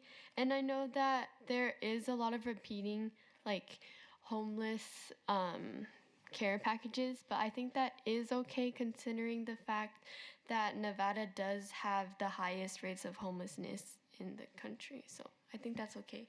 And I think 50% would be great. Chair Castro, just adding on to that, I do like the fact that there are quite a bit of homeless projects. I think this one specifically is unique just because that they're trying to help so many people, and oftentimes with the homeless kits or homeless projects, you don't see them striving for that big of a goal. And I mean, helping with just 600, almost 700 people still isn't, it's making a big impact, but there's still way more people that are unhoused, and Las Vegas is a pretty big place for that. So I feel like giving them more than that 50% is a great idea just because I can see them striving big, and I also can see this going far. Member Moore here. I also would like to add that I think the stuff that they're putting in their kits is also pretty unique and cool, like way cooler than most, because they're adding stuff like thermal blankets and stuff like that, and like wipes and gloves. And usually with kits, you see like just generic stuff like toothpaste and stuff like that. And I feel like this could actually help them a lot, especially in the winter seasons, as Nevada and like Las Vegas is very like bipolar with their weather. So being able to like be like warm during the cold is pretty important as well. Member Diaz, speaking for the record. I agree with that, and I also would like to add that the talent in this group is that there are a lot of homelessness projects, and rightly so, as there is a lot of homelessness in Nevada. But they still manage to stand out and make an impression among all those projects. I feel like that should be rewarded in some way.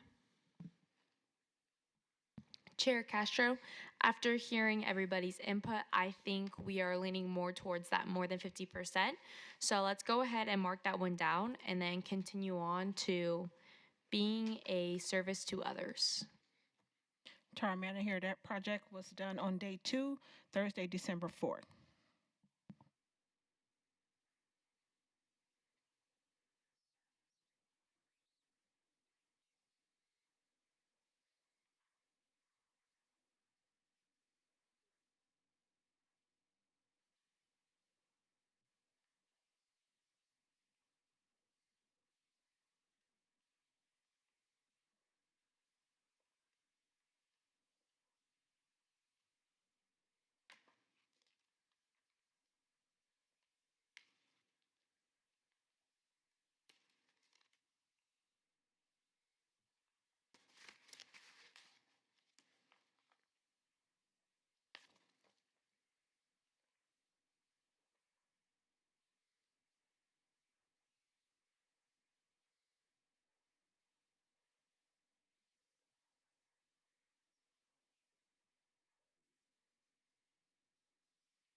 Chair Castro, with this one, I'm feeling pretty confident at leaving them at their 50% just because some of my notes that I have on here was that they didn't answer the questions with the most confidence.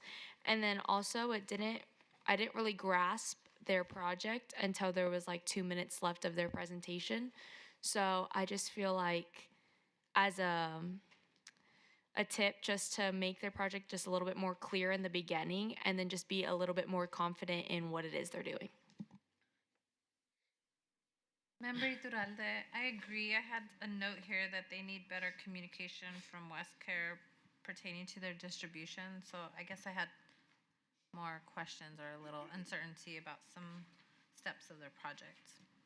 Member Moore, if somebody could provide like more of like a clarification on the project, because I don't exactly remember too much about it, but I do know I had a note that said the kids had little knowledge of the activity, so I think there was something in there.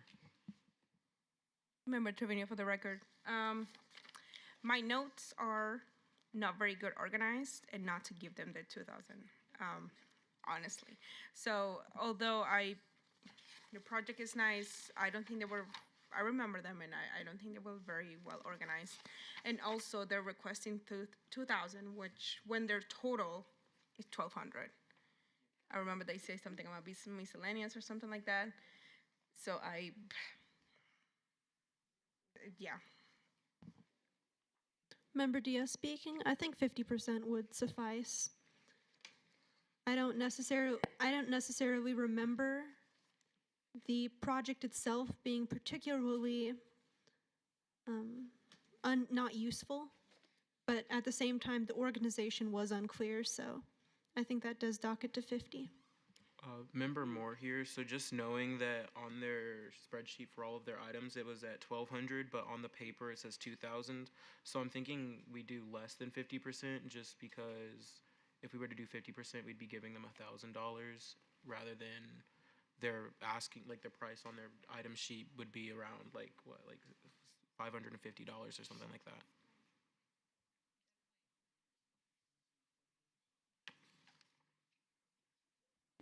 Tara Manor here, their budgeted is at about $1,199. That's what's on their budget sheet. They did ask for $2,000, but on their budget sheet, it's $1,199. Chair Castro, so what I'm hearing is we want to, for this project, based it off their budget sheet. And So you want to look at their requested amount, but you want to take, this is Tara Manor for the record, but you want to take into consideration what they did put into their budget.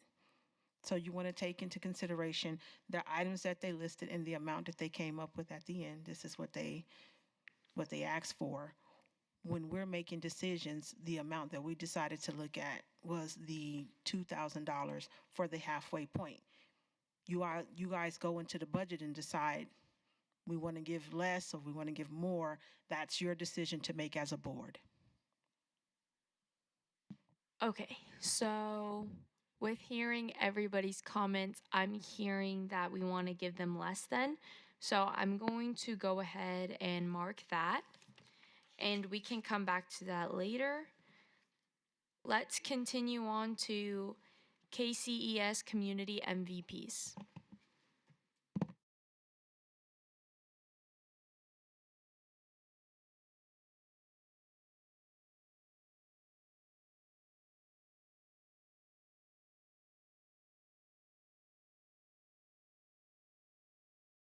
Chair Castro, real quick, what page is that? Or day is that? For which one? I'm sorry. KCES Community MVPs. Okay, I'm sorry. Really quick for the record, can you tell me what we decided to do for being a service? Less. Okay. Okay. And then to answer your question, I'm sorry, I misunderstood your question. It is up to you all to decide if you want to look at their budget and decide you want to give 50% of what they placed on their budget. It's up to the board to decide.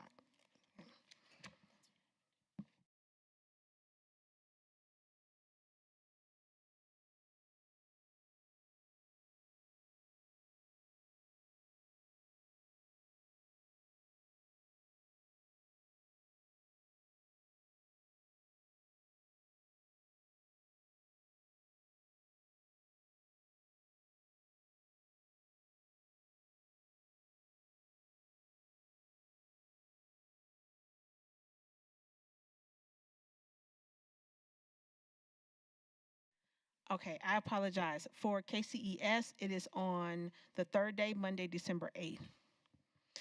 Also, sorry, Tara here for the record. It is 5:31. Typically, we do go to dinner at 5:30. You all want to go to dinner, there is dinner here for you. We can take a break if you'd like to take a break at this time. Chair Castro, would we like to take a break and then come back to this one? Okay, seeing everybody in agreement, we are going to break for dinner. Maybe we'll be back around 6. Bye, okay? Maria. Thank you.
Chair Castro, and we are back from dinner. So, picking up where we left off, we are going to review the KCES Community MVPs, which is on the third day. Deputy City Attorney Michelle Alanis. Sorry to interrupt you guys. Y'all are doing a wonderful job. I just wanted to note that as we began, we are now on what I have as numbered 28 out of the groups. I know there were some that we didn't discuss because they're disqualified or withdrawn, but we only have 11 that I count out of the 26 that we've reviewed that we are at the halfway point. So that means we're either deviating upward or downward, and we still have to go back through all of those and figure out those amounts. So I just kind of want to remind you guys of where we're at with the funds.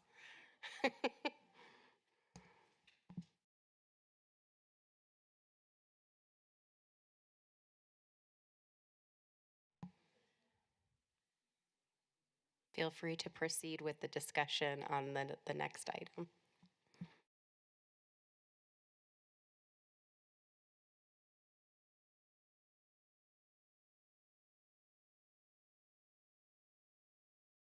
Chair Castro, just looking at my notes and the pricing, I think that just leaving them at that 50% mark is going to be good.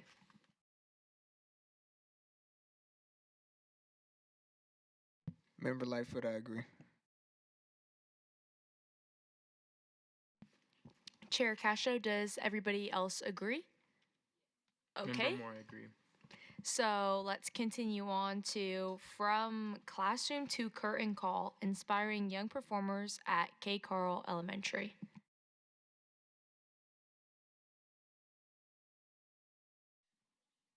Member Jones, I also think 50% for this one. Member Diaz, I agree with 50%.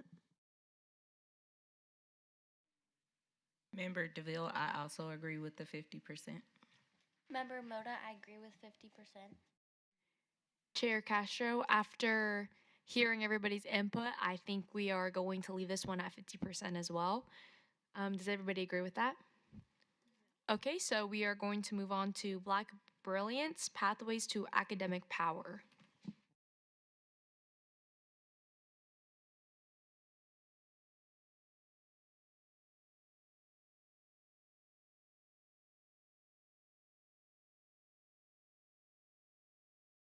Tara Manor here for the record. They were on day 2, Thursday, December 4th.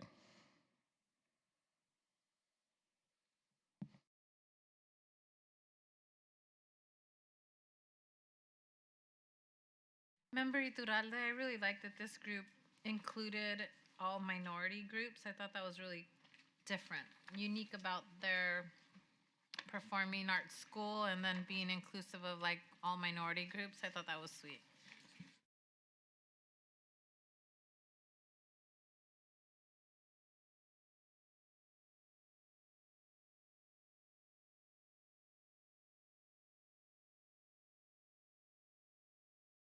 Member Diaz, I agree, and I would also like to add that their presentation was very engaging and enthusiastic, and that they amply stated the problem, solution, and the desired effect of their project. Chair Castro, I really like this one just with the personality and everything, so I'm thinking we can just leave it at that 50% mark. I agree. Member Lightfoot, I agree. I would just say, as a suggestion for them moving forward, possibly just given the heart of the project and the scope and their focus, possibly engaging seniors or adults to help walk with the 8th graders through their high school careers and stuff as mentors or involving some type of mentorship. Chair Castro, so I'm thinking everybody's agreeing with keeping it at that 50% mark. Okay, so we are going to move on to the Healing Hands.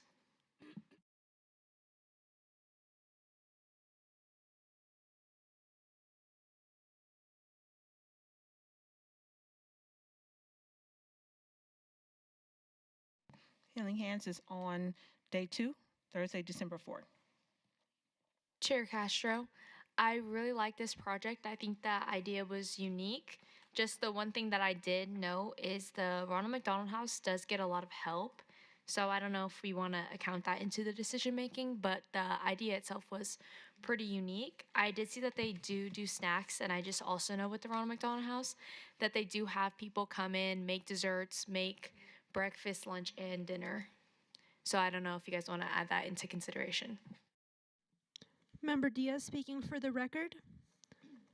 I liked their idea, and I thought it was great, and I liked the story that came along with it. Although I would like to note that the presentation itself was relatively unenthusiastic, considering that this was a personal endeavor, or connected to a personal story, that is. And it also seemed to be a little bit unprepared. Chair Castro, I'm personally thinking less than 50%. Let me know what you guys are thinking.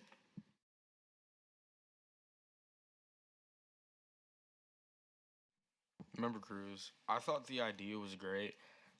The presentation could have been better, but for what I'm pretty sure is first times, I think we should leave it at 50%.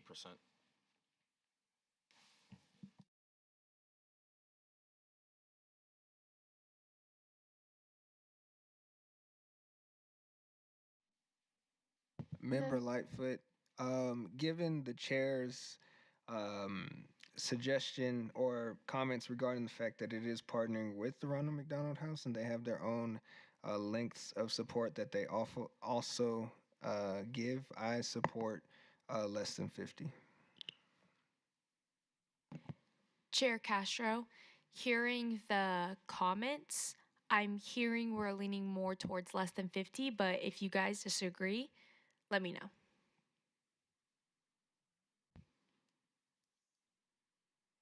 Does anybody disagree that hasn't already spoken? Okay, so for right now, we're just going to mark it down as less than 50, and then we will come back to it. Up next, we're going to work on Roots of Liberation, the Healing Garden Circle.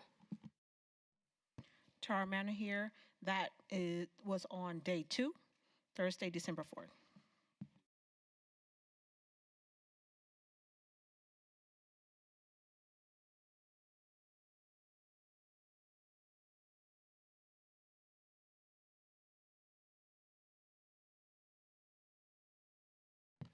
Member Lightfoot, um, I really enjoyed this one. They're going to be at a Bodo. They're going to be helping young children who are affected by the system and who are trying to find a path for healing within themselves and find opportunities to move past their mistakes. So I recommend 50 or more.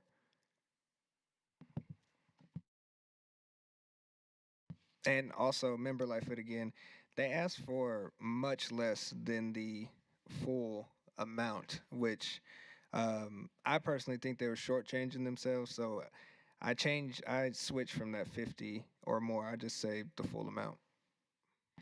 Chair Castro, I also agree with giving them their full amount, which is the $900, just because they were very passionate and it was very organized.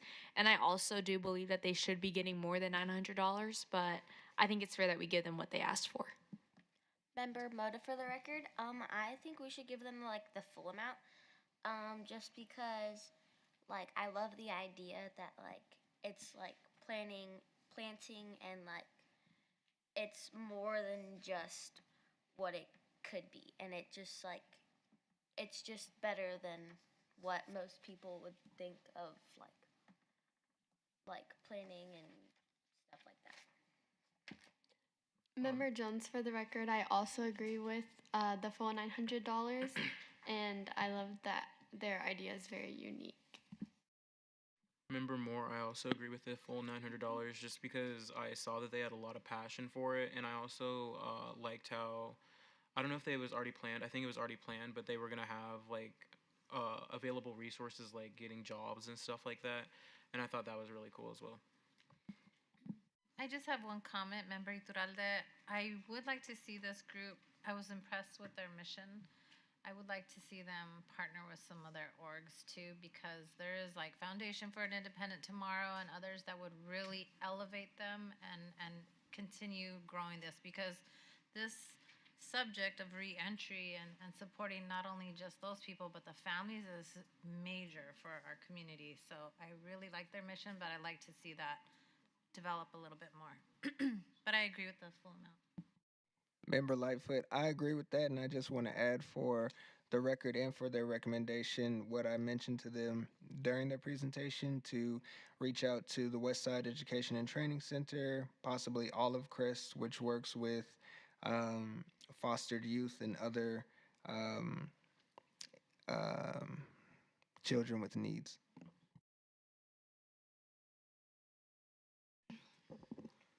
Chair Castro, after hearing everybody, I think we're agreeing on giving them the full amount.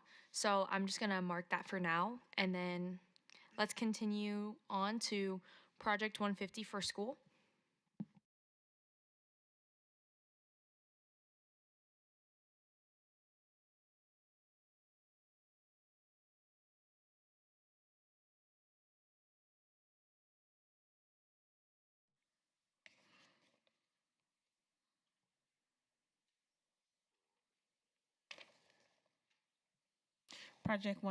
Tara Manor here. Project 150 was on Monday, December 1st.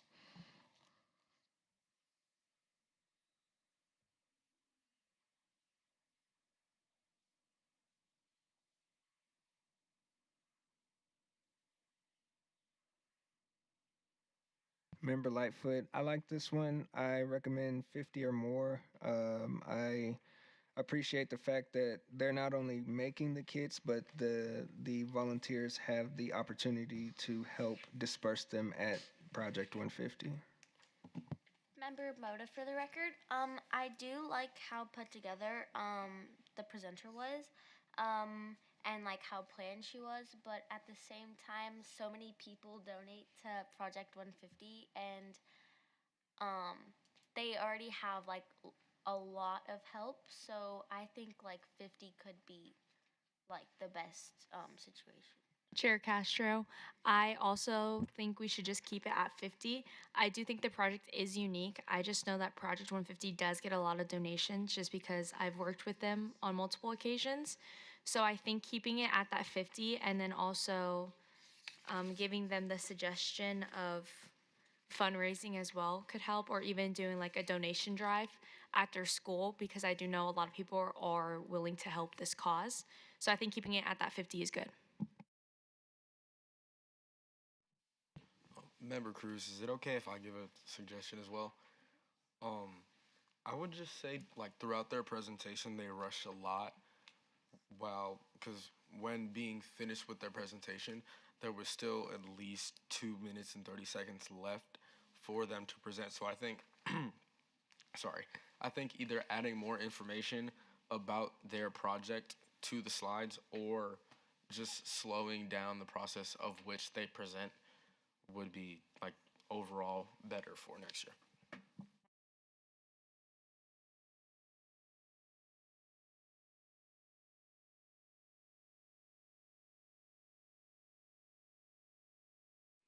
Wrong one. Chair Castro, after hearing everybody, I'm thinking we're leaning more towards like keeping it at that 50%. Does anybody else want to comment before we move on? No? Okay, so we are going to continue on to the Nevada Volunteers Youth Commissioner Project.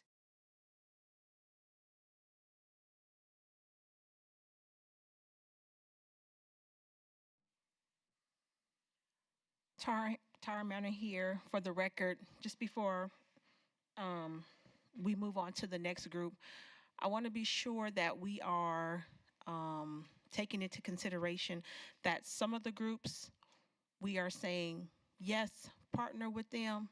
Some groups we're saying no, don't partner with them. They have enough. So we have to be careful, and just, in knowing that some groups may be watching or they get minutes, there may be questions about why is it okay to partner with one organization and not okay to partner with another organization. So just keep that in consideration.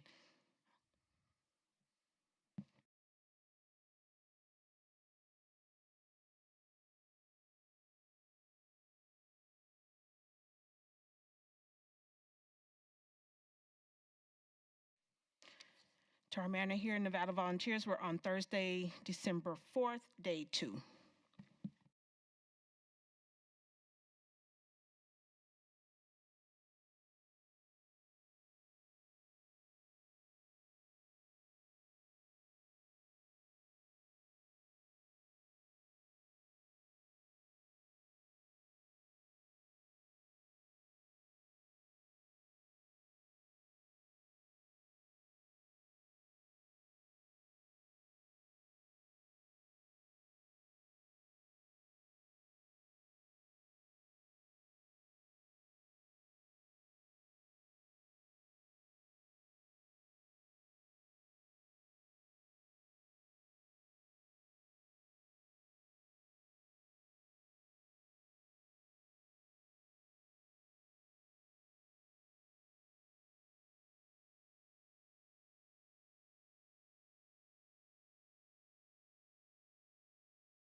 Member Lightfoot, my notes for this one, I loved it. I thought everything was good as far as their presentation. They had a great background, a clear plan, great execution, goal, succession plan, so on. So I recommend 50 or more. Member Diaz, for the record, I would agree with 50 or more. It was definitely very professional and organized, and I had no questions by the end of it. And I have full confidence that this group knows what they're doing as far as carrying out their project. Member Iturralde, I agree with those comments. I thought there was a great, strong youth leader involved, and it gave me good confidence as well. I like their collaboration efforts with other schools too. Chair Castro, I thought the presentation was really good. I'm just looking at their budget breakdown, and a lot of what I'm seeing is helpful, but also I think we could just keep it at that 50% just because some of the things that they are budgeting for is more for like the volunteers and like advertisement, when I feel like you could focus in other places.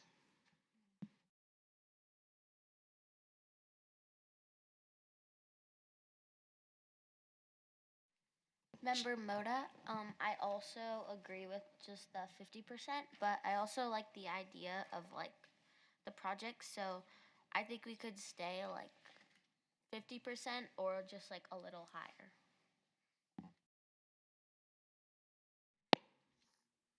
Chair Castro, so are we leaning more towards 50 or more and then we mark this down for discussion later, or do we just want to leave it at 50% for now? Member DeVille, I say leave it at 50. I second.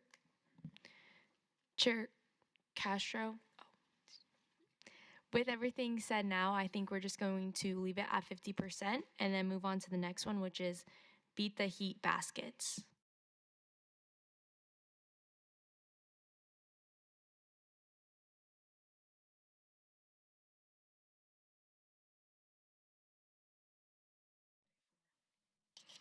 Tara Manor here, beat the heat baskets.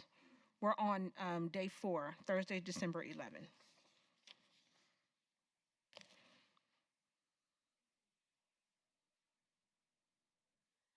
Member Jones, I think for this project to give them at least 50, more than 50%, if not their full amount. Because I think out of all of them, they were like the most prepared, and they already have the established relationship with the people that they are supporting with the organization.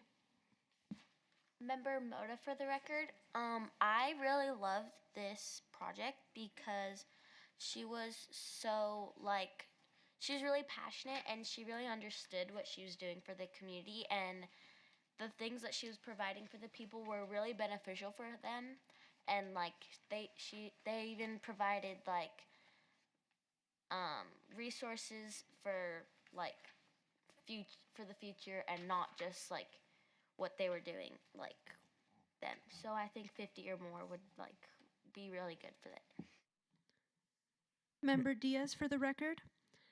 I believe this group deserves the full amount. I think the biggest selling point for me was that even though we live in a desert, there's not a lot of awareness about heat-related deaths and illnesses. I think that's really important, especially in the climate that we live in. And yes, between the organization of this project and the passion, I don't have any doubts that it will be carried out and will benefit a lot of people. Chair Castro, I also agree with giving them the full amount just because they are asking for $1,000. And I think their cause is very good and they have it all laid out on what they're asking for and how they're planning on using it. And also just because most people's starting points are at 1,000, I think it's fair to give them the full amount they're asking for. Member Lightfoot, and I support the full 1,000. On the fact that she was excited, the young lady, I just recommend for her to consider something other than the baskets, just because carrying around a basket um, is taxing. Also, it encourages just leaving the trash wherever you might go. So I recommend her thinking of a different option other than baskets, possibly like drawstring backpacks or something of the nature. Chair Castro, with everybody's comments, it's seeming like we're going to give them the full amount, so I'm going to mark that down, and then let's continue on to the next one, which is Operation Teen Champion.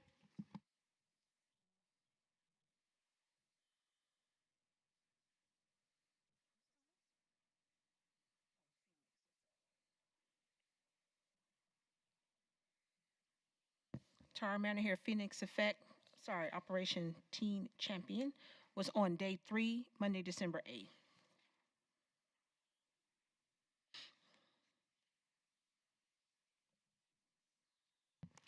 Member Lightfoot, I recommend 50, 50 or less. From what I remember, the young lady, she had a great spirit about her.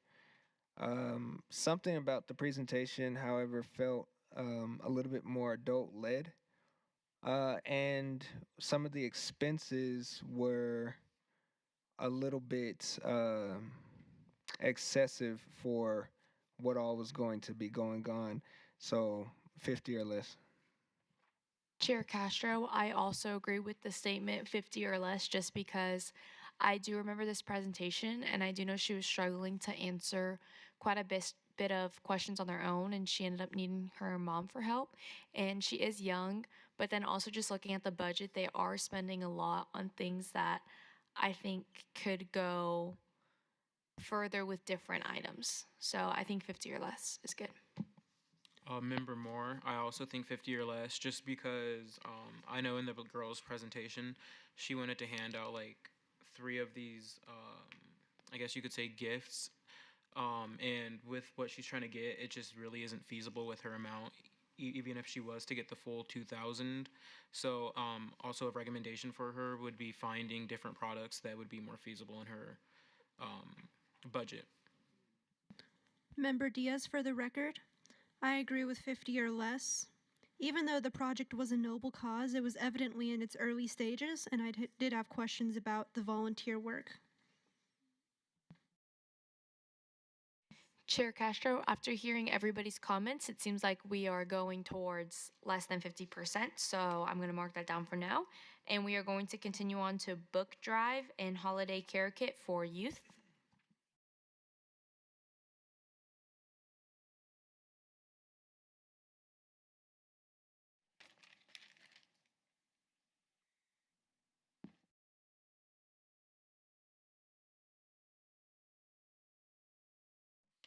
Tara Manor here. Project Rio Book Drive and Holiday Care Kit was on the first day, Monday, December 1st. Member Moda for the record.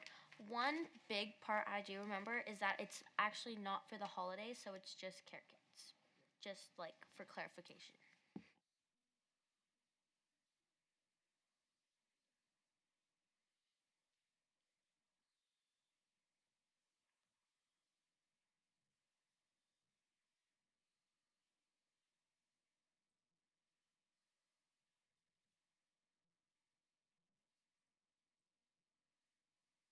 Chair Castro, looking at my notes, I seen that they were pretty confident and well informed, and they had a pretty good breakdown and a good reason why. So I think leaving them at that 50% is a good point.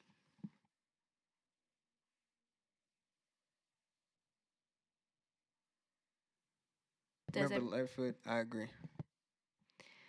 So, seeing how everybody agrees with leaving them at that 50%, we are going to move on to Little Library's Big Future.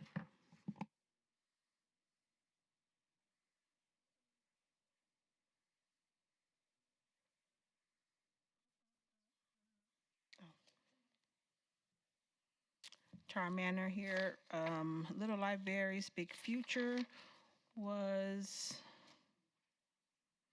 on the last day, Thursday, December 11th.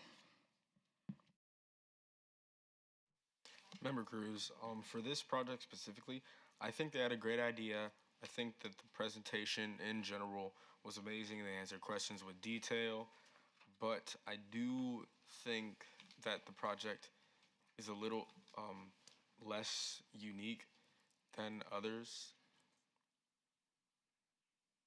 Yeah.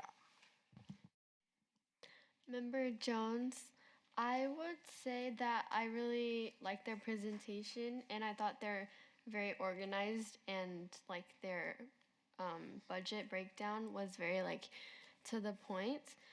So I think 50% or more would be my opinion for them, as they also had lots of experience in the past with helping this like category.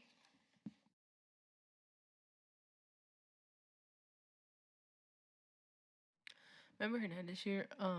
If I remember correctly in their presentation, they said that to build the libraries, they would kind of incorporate the young ones in order for them to get their STEM learning activities in, and I thought that was really good. So for that, I think it doesn't just benefit the community, as it also benefits the little kids, and I think we should do 50 or more. Member Lightfoot, I recommend the full amount.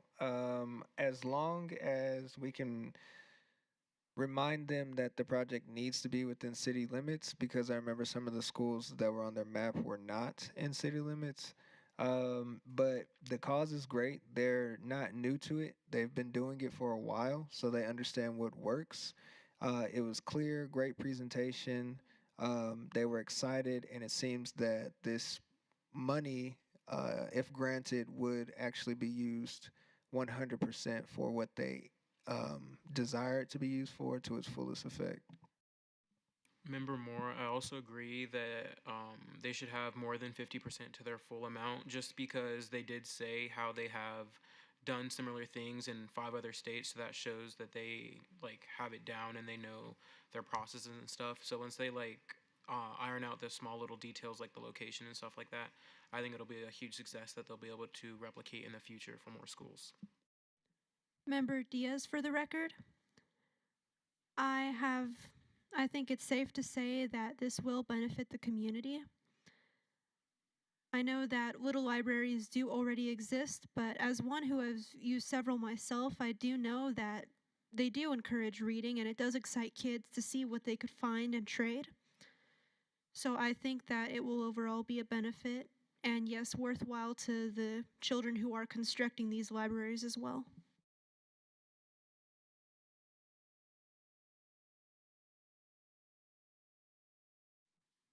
Chair Castro. So, with what I'm hearing right now, is we want to do more than 50% and possibly the full amount. So, I'm just going to mark that down. And then let's continue on to Moments Music Matter. Tara here. That was on the last day, Thursday, December 11th.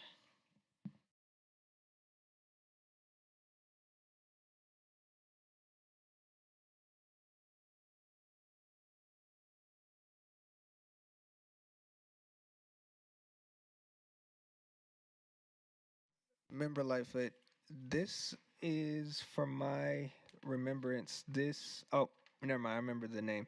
I recommend 50 flat. I thought it was great. I do think some of the expenses, like the gift cards, are unnecessary. Um, I mean, and they're not allowed anyway. So I do recommend 50%. I think the idea is great. I mean, I love music and everybody loves music. So yeah, 50%. Member Moda for the record, I agree with the 50% because with their materials and like what their idea is, I think it's really reasonable with like the 50%, like with the $1,000. Member Moore, I would also agree with 50% or less just because in their budget there are some cautionary things like tribute to like DJs and like random music artists. I just don't think that they should be paying for somebody to come and help them with their experience, especially because it is like experience for the youth and it's volunteering. I feel like they should find somebody that's willing to come in for free and help and actually engage in the community rather than a transactional relationship. Member Diaz, for the record, I would recommend less than 50% for the reason of I'm not entirely sure how this would benefit the community in the long run. I love music as well. I'm a firm believer that people should be exposed to a wide variety of music, but I'm not necessarily sure how effective this would be. For one, it's just an exhibit, really. It's not very interactive. And for two, the genres were still relatively limited with only a few being listed on the application. And also, I'm not necessarily sure where or when this will be set up or for how long. Member Moore, just to answer your question about where, I know it's at Northwest Career Technical Academy, and for how long it'll be set up, I'm not entirely sure, but I would assume like a day maybe. Member Jones, I personally would say less than 50%. I do think that their idea is very unique and cool, but I don't really think it contributes that much to helping the community as the other projects do. Chair Castro. So, from what I'm hearing, is we're leaning towards less than 50%. Is that correct? Okay, so I'm going to mark that down. And then let's move on to the next one, Books for Brave Kids. Tara here. That project was on day 3, Monday, December 8th.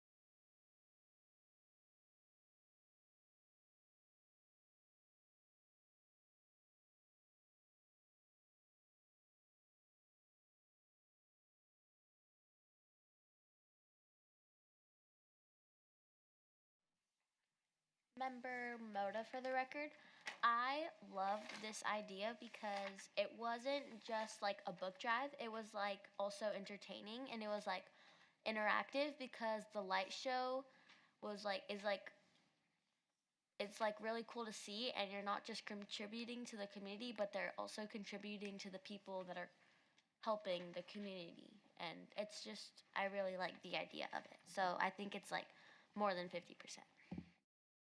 Member Moore, I think they should get 50% or more just because I like how they they charge but not monetarily, and they get the kids to that aren't participating directly in the volunteering to participate in their cause by charging one book, because then it like helps the community come together more, while it also helps them to raise more books. And yeah. Member Diaz, for the record, I agree with over 50%. The presenters were poised, professional, and the cause is much needed. And it will be very entertaining. I can kind of see it playing out like almost like a mini glittering lights show. I'm looking forward to wherever this goes. Member Jones and I also agree with more than 50% because I really liked how they made it a whole event with giving back to both sides of our community. Member Moda again, for the record, but I also love how they are going to the hospitals and hoping to read to the kids that are receiving these books, so they're not just giving them books, but they're also like interacting with them. Chair Castro. So what I'm hearing right now is we're going to go for more than 50%. Is that correct? Okay, so I'm going to mark that down. And then the next one is hole in the wall.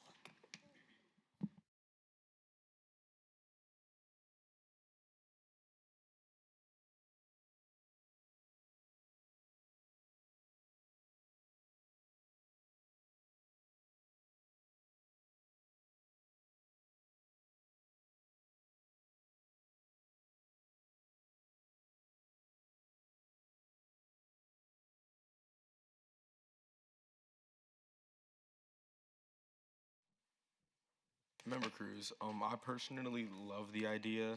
I thought that it was very helpful to the community, especially the African American community of Las Vegas, which are more prone, to eating soul food, and to get more people to really understand like the culture of soul food and how it works, how like the history of it is really important. So I'd I'd say 50% is cool, 50 or more. Member Lightfoot, I second that. I think 50 is fair. I can't remember if they had presented in the past, but I think this is a good starting point for what it is that they're planning to do. Bring eyes to soul food. Um, they're not going to be having any of the food for consumption. So I mean, I think it's cool as a museum type of community outreach and to bring people closer to the culture that they might not be familiar with. Member Diaz, for the record, I was on board with the idea for most of the presentation. I did definitely like the idea of people expanding their palate. You know, the concept of soul food and basically trying a different genre of food that maybe many people haven't tried was fascinating.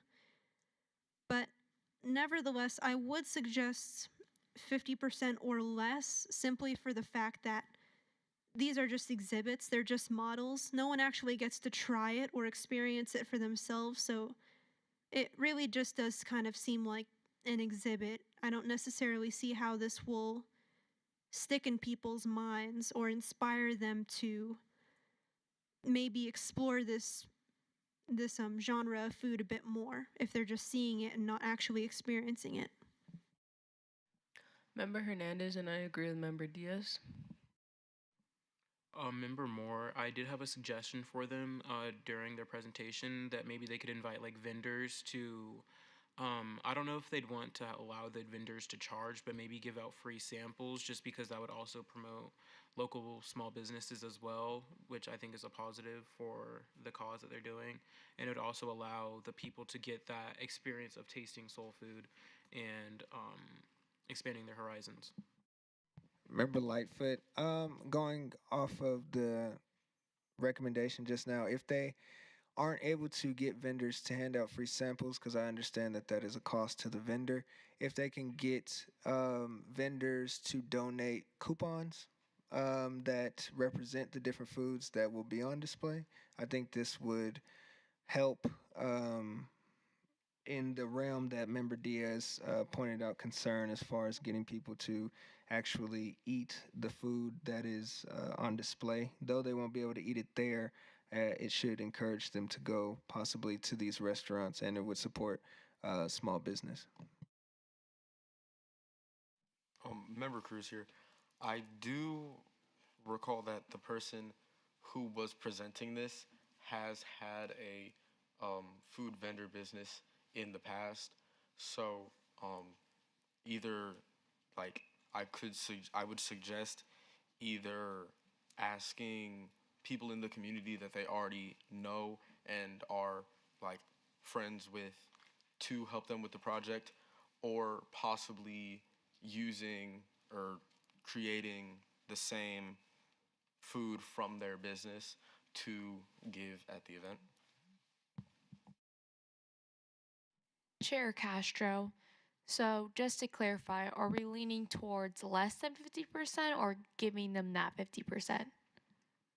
Member Moore, I would say giving them the 50%. Member,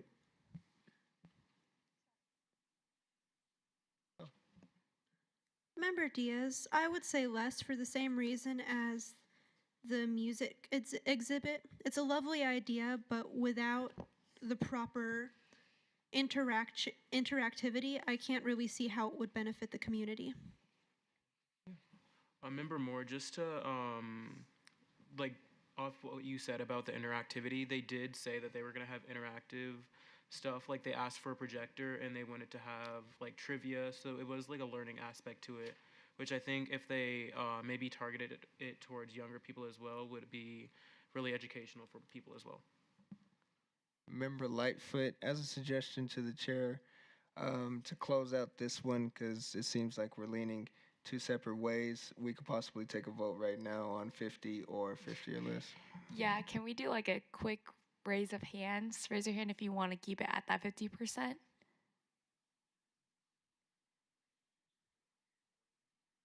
That Deputy that- City Attorney Michelle Alanis, just for the record, this isn't a motion. If you guys just want to kind of gauge where you're at, or we can just table it and come back to it with the other ones since you're not sure.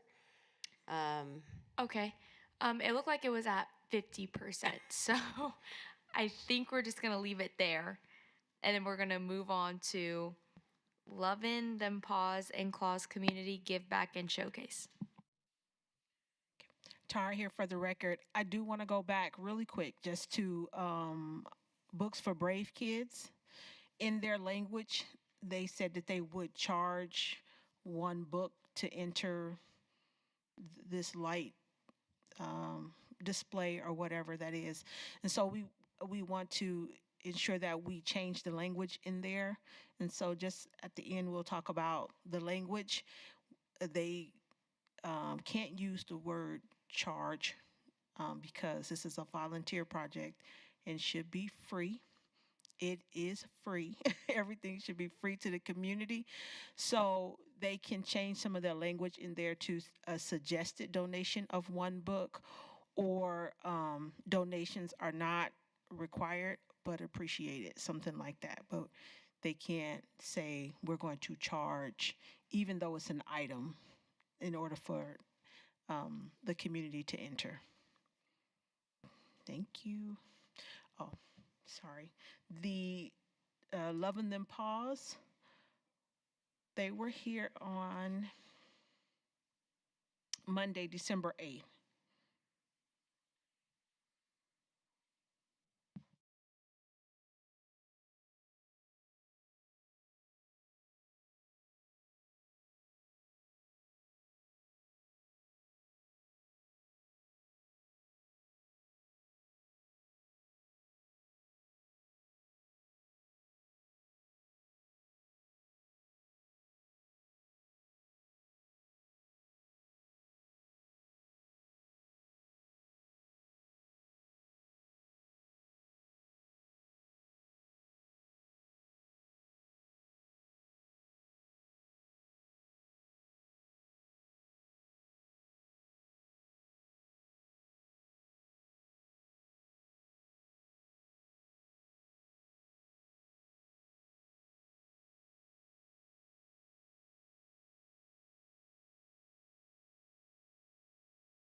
Member Iturralde, I appreciated this partnership that they had created, and I really liked that they outlined goals. You know, they had 4 animals to be adopted, and I really liked that they thought of this project and said, "Hey, let's have an end game goal." So I appreciated their thought process on this project for that. Member Moda, for the record, I think that they should get more than 50% because of the cause they're giving to these animals, and it's really gonna impact the community because it's gonna influence other people to help these animals that are in need, and they really are helping the animals not just to get adopted, but like just to feel better daily. Chair Castro, I agree with giving them more than 50%. I think the idea itself is pretty unique, and I like how they're actively trying to get dogs adopted, and I just think it's a really fun idea as well. Member Moore, just looking at their budget, I'm leaning more towards 50% because I see stuff like um, shirts for $500, and then I'm not really sure what the awards and trophies are. Like, I don't know if that's to award their volunteers, and since they're volunteers, I don't know if they should be getting awarded. But and that's up to them, like on how they want to spend that money. I just want to caution that because it doesn't really contribute to the cause of helping the animals, and I feel like that money could go towards more supplies for the animals. Vice Chair Camarillo, the trophies would be for the staff and the volunteers that help them reach their goal of adopting or of helping get 4 animals adopted. Member Diaz, for the record, I think 50 or more would be appropriate. It was organized, it was well planned, and yes, it definitely was compassionate. Not to mention adorable how the presenters were best friends. So I definitely think that 50 or more would suffice. Chair Castro, I also think of keeping it at that 50 or more mark just because with the items that you did point out, even if you subtracted it from the budget, it still leaves $1,200. So, which is a little bit more than that 50%. So I think we could still do more than 50.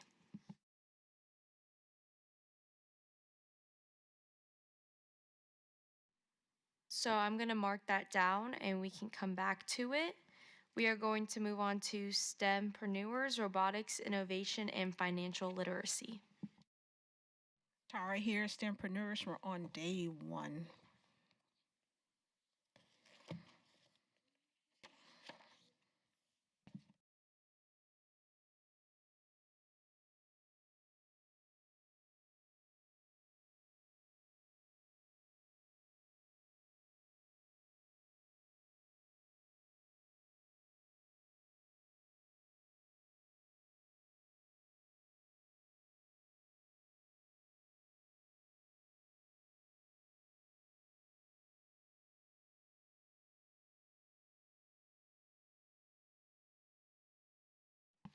Chair Castro, with this one, I did mark down that the presentation was good and they seemed passionate, but they just struggled to answer questions and didn't seem as well informed.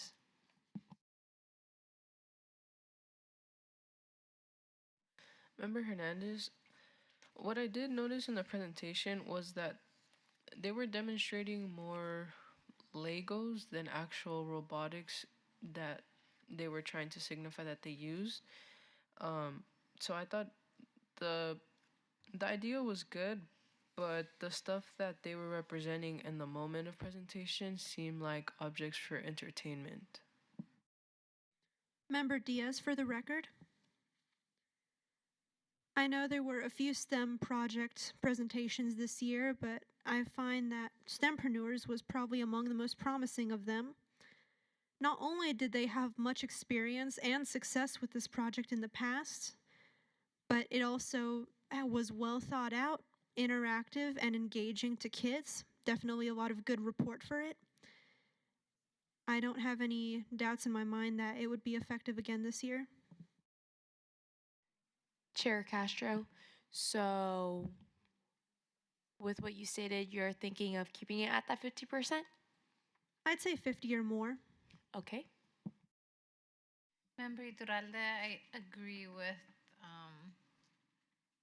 the scope of the project coming from an elementary group of students. I think that's pretty aggressive, if you will, and like forward moving. So yeah, I didn't get to hear this project in person, so I didn't want to comment, but I am impressed that they are elementary students. So that's all. Chair Castro, with everything that's been said, do we feel comfortable with keeping it at that 50%? Okay, so we're going to keep it at that 50% and we're going to move on to grow our garden.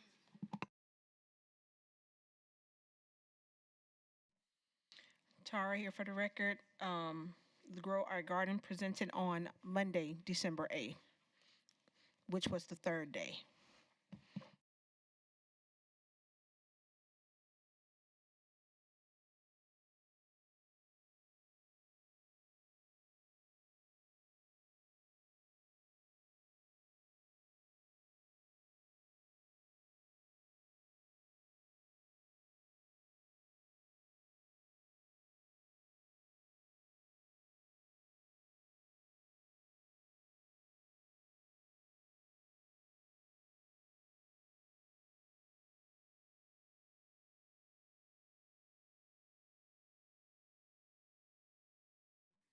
Member Moore here. I'm thinking 50% or less, just because I do understand how it does positively affect all of the elementary students.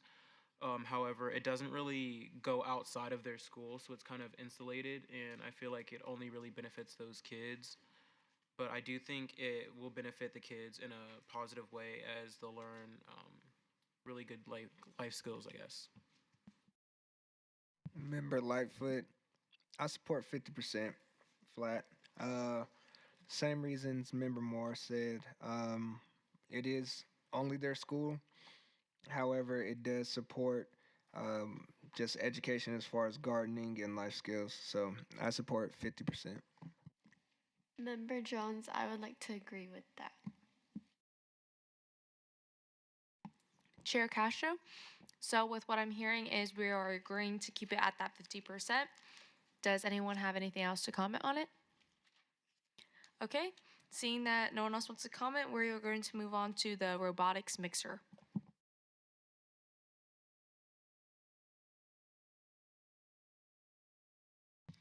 Member Lightfoot, I remember this young man. I loved his presentation, very well put together.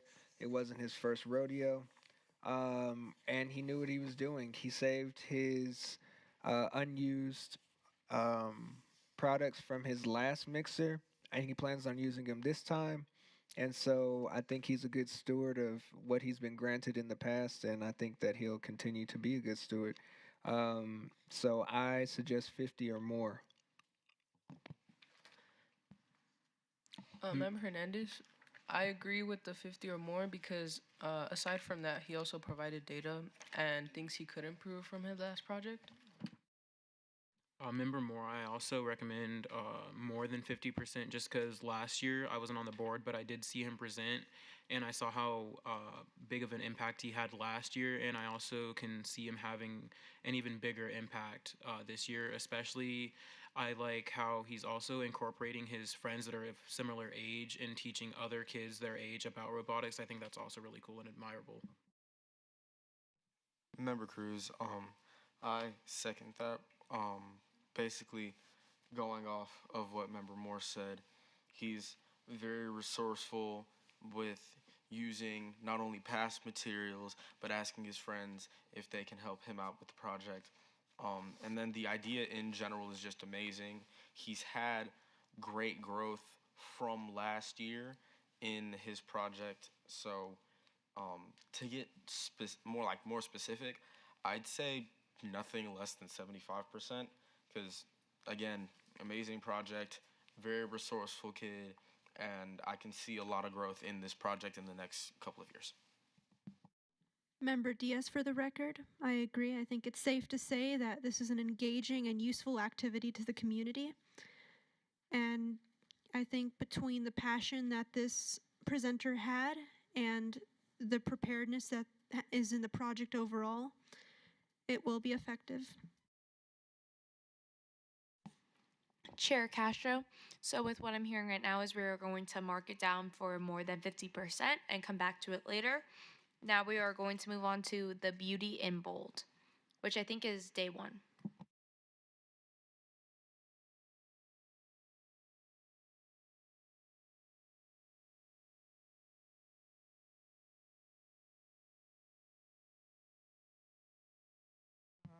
Member Lightfoot here. I mean, I thought the concept was good enough, but I did ask them what the duties of the volunteers would be, and they didn't have a clear answer, and I'm still confused about it. So I would suggest 50 or less. Member Moda, I agree with like the 50 or less, just because at the beginning I thought they were gonna be like teaching people how to like keep control of their hair and stuff, but like um they didn't really go that route, so I think that it's better if it's just like 50 or less.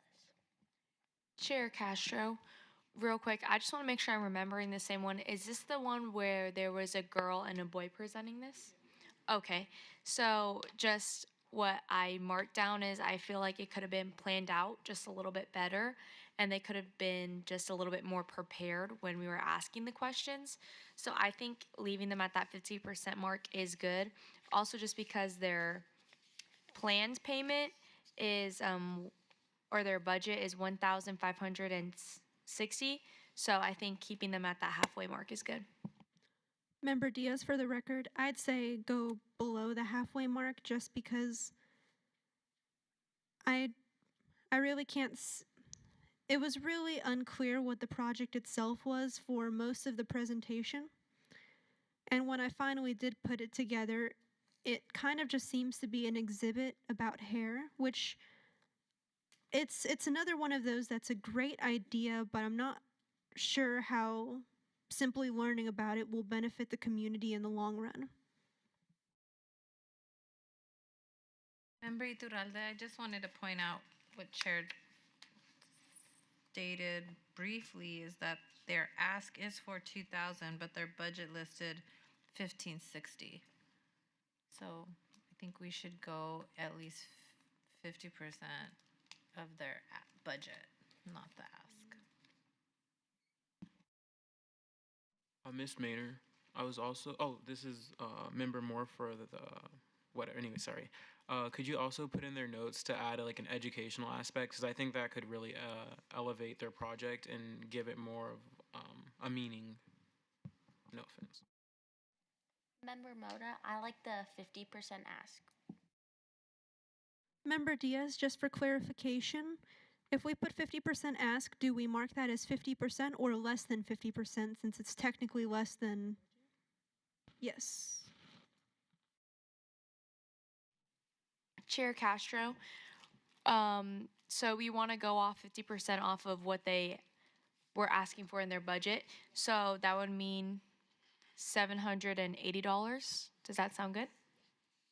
Okay, so I'm gonna mark that down for what's it called? Less than 50%. And then we are going to move on to Top Enrichment CDC Literacy Reading and Enrichment Program.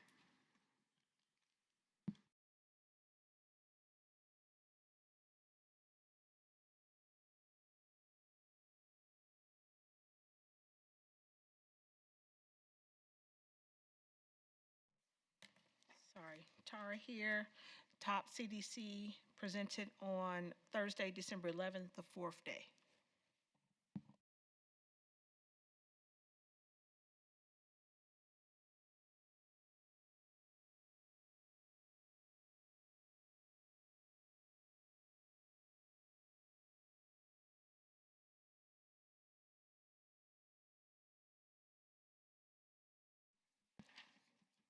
Member Jones, for the record, I personally would say less than 50%, because I feel like while they were presenting, their mission was a little bit unclear, especially with um, including e-readers, as it's supposed to be them giving the books to people. So I was a little confused on that.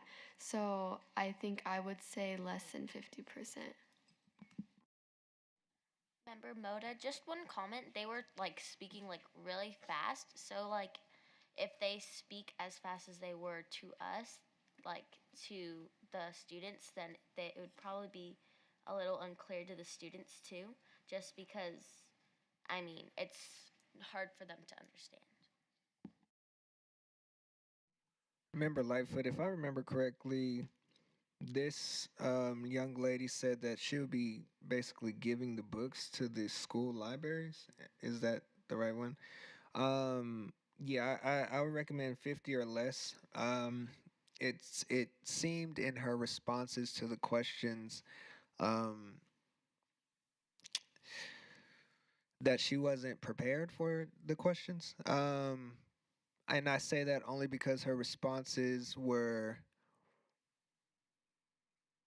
they just weren't thought out. I remember I recommended a suggestion or I asked a question and she responded by saying yes to what I asked to, but it didn't seem like a genuine yes. It just seemed like she was going along with what I asked. Member Moore, I would suggest 50% or less, just because I feel like with the e-readers, since she's just donating, I'm pretty sure she's the one that said that she was just donating the books. I feel like the e-readers wouldn't have a purpose, and then also I feel like getting a lot of those materials would be attainable with donations from people, like a book drive. So if that was a suggestion that could be given to her using a book drive, that would help her with a majority of her budget that she's requested already. Chair Castro. So with what I'm hearing right now is we are agreeing to 50% or less. Is anyone opposing to that, or are we all kind of in agreement with that? Okay, so I'm going to mark that down and let's move on to Ready Prep Go Community Preparedness Fair. Tara here. Ready Prep Go Community Preparedness Fair presented on the second day, Thursday, December 4th.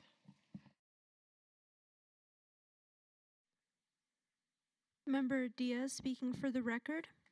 I distinctly remember this presentation was probably one of the most unique ones this year. I haven't seen anything else that covers emergency services and practical survival skills. I think that it's great, it's interactive, it was a great presentation, and I'd give it more than 50%. I'm a member Lightfoot. I agree with more than 50%. However, as a recommendation, I suggest possibly in the future having a multi-day event because though learning CPR and different life-saving skills like that is important, it has to be remembered that performing CPR without a CPR certification is dangerous, and it can end up falling upon the person who performed CPR. If the person they administered it to passes away, it can be charged against them. So I think that having a multi-day event where those who participate come out certified is for the better in the future. Just to Member Moore here, just to clarify on that, I do think they should focus a lot on the education side. And piggybacking off of you, I'm not sure if it's necessarily illegal if something goes wrong because there is the Good Samaritan Act. But that could protect them. However, being certified is better because they will know the direct procedures and how to actually save them rather than just like pumping and not doing it in the right timing or whatever. Chair Castro, I'm thinking of leaving it at that 50% mark just because when I was taking notes, I just thought that they didn't make much eye contact and they were more so focused off of like their notes and reading off, which I do understand that it is nerves, but it just didn't seem they were super confident in what they were teaching us. So I'm just confused. If they're not confident with it themselves, how are they then going to go and help teach other people? So I think keeping it at that 50% mark might be good. And also just because they aren't handing out those CPR certified cards too. Member Moda, quick question. Under budget, when it says budget top, for items to purchase for project, it says 90 premium first aid kits for $20,000.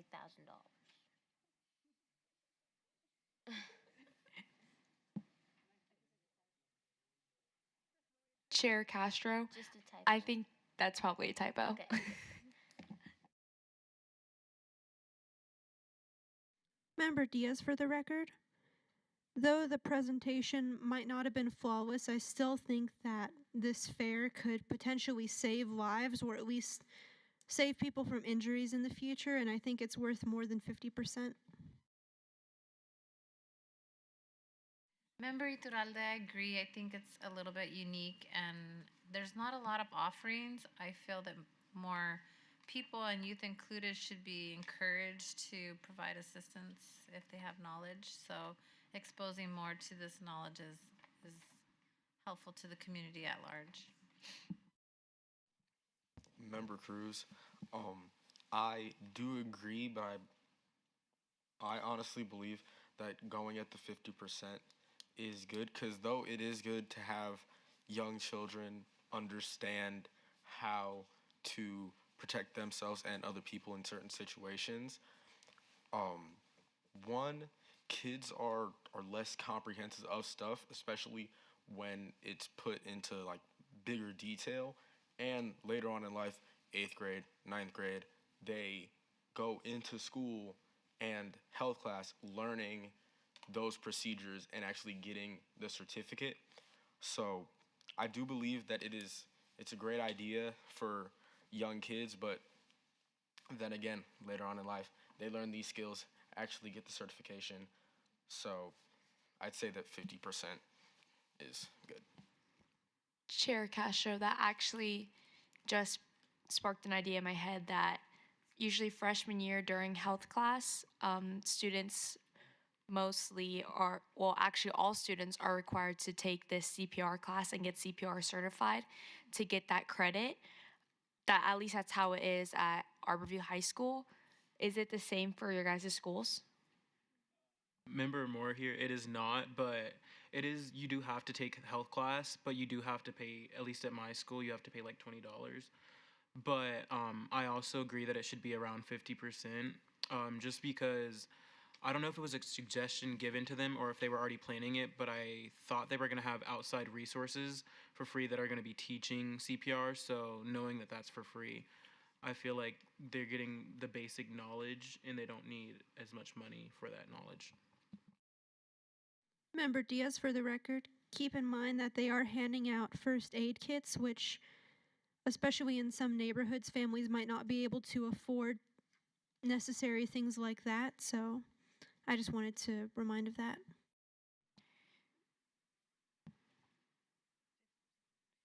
Chair Castro, so I'm feeling like things are just a little bit split. Do we want to go with the 50% mark? Okay, so just for now, we're going to keep it at that 50% mark and then we can go over it later. So looks like the next thing is going to be suit up for summer. Tara Manor here. Suit Up for Summer was presented on the second day, Thursday, December 4th. Remember Lightfoot, I support this one. I think they should get more than 50%. They are a return um, participant. Last year they did well, and I know that because I remember the email coming across my computer and actually watching their presentation. Um, and it seems like they just continue to grow on their previous success. So I think that they should be considered for more than 50%. Member Moore, I agree. I think they should get more than 50%, just because they are advocating heavily for drowning prevention, and that is a big deal, especially in Las Vegas, where a lot of people have pools and kids may slip out of their parents' view, and not knowing how to swim causes a lot of deaths, and so preventing that is really good. And I also think providing swimsuits for kids that don't have it and providing that accessibility to those kids is important in giving them the opportunity to go into a higher level without having to worry about the cost, because I know sports like that are very expensive. I think that's also pretty good. Cool. Member Moda for the record, I love that they're providing like swimming lessons, or at least that's what I'm like understanding. But like I love that it's like swimming and it's like sort of unique because I feel like most people wouldn't think of like swimming as like one of the main causes of like drowning and like stuff like that. And I just think it's really important to know how to swim, just knowing people that don't really get the opportunity to. Chair Castro, I also think this deserves more than 50% because it's just such a unique idea. And me personally, I can't swim, so I feel like if this was around when I was younger, I definitely would have taken up on that opportunity. So I think it's a great opportunity to give to kids who aren't able, maybe don't have a pool around them, or don't get that opportunity to learn how to swim. So I definitely think this deserves more than 50%.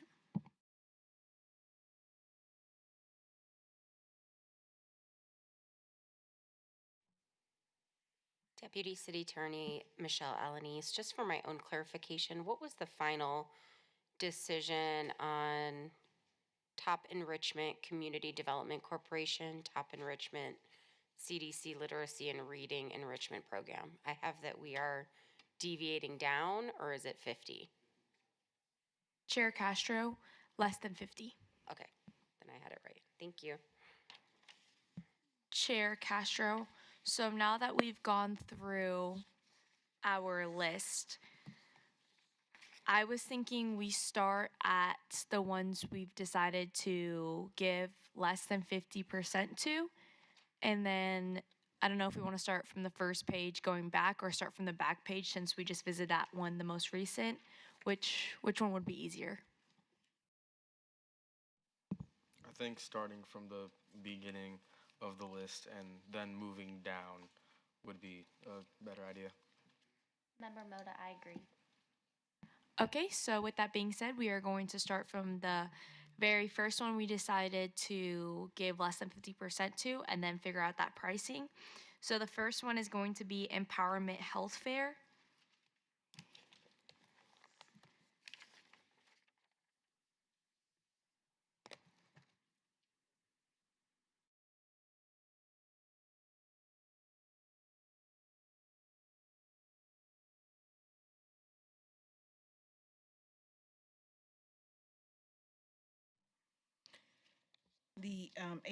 This is Tara Manor for the record.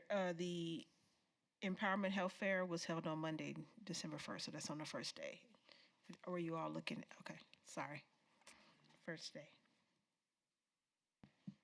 Deputy City Attorney Michelle Alanis, and for this one, their request was 2,000. So the 50% mark is 1,000, and it's suggested to deviate downward. So we just need to decide how far down are you going? Member Cruz, personally, I do believe they had a good idea. I just think that, like, the project as a whole could have been more detailed and explained. So I'd say that leaving it at maybe like a 750, 800 is cool.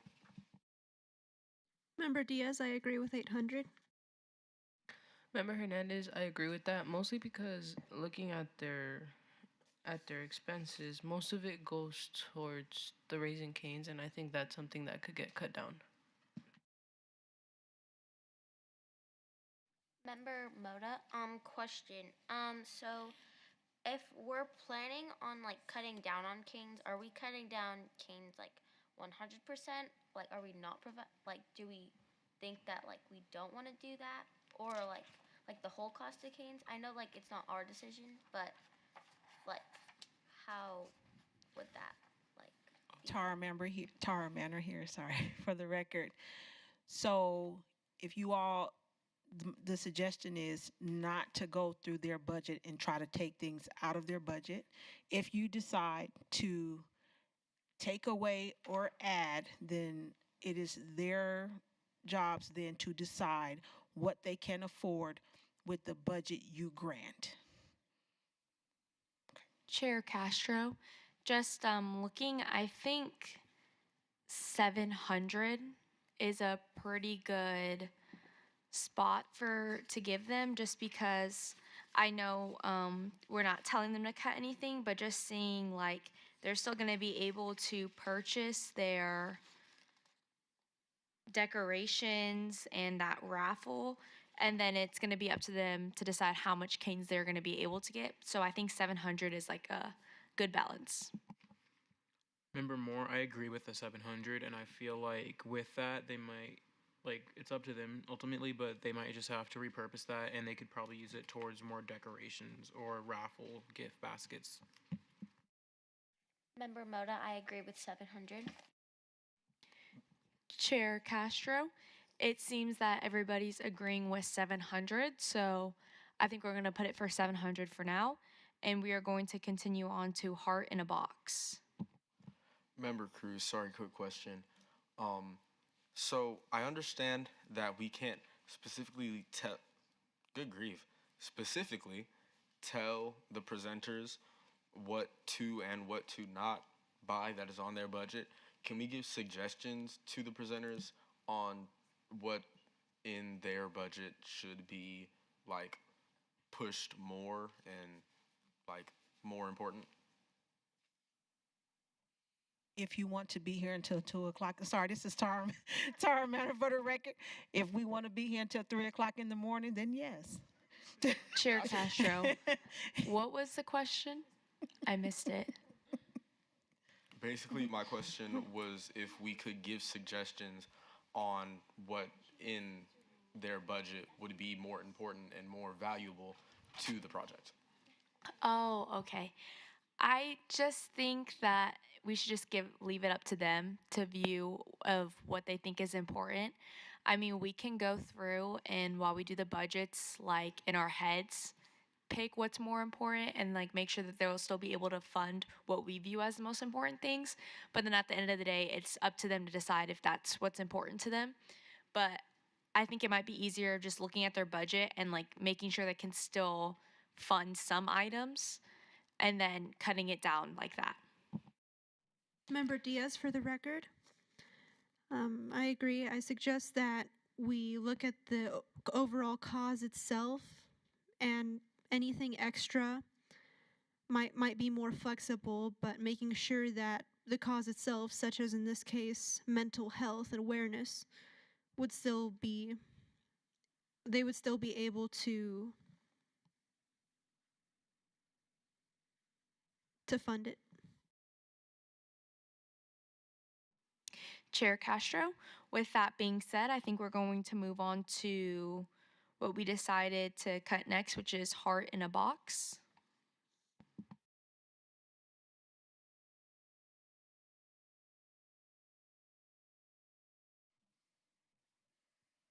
Heart in a Box. This is Tara Manor. Heart in a Box was presented on Monday, December 8th, the third day.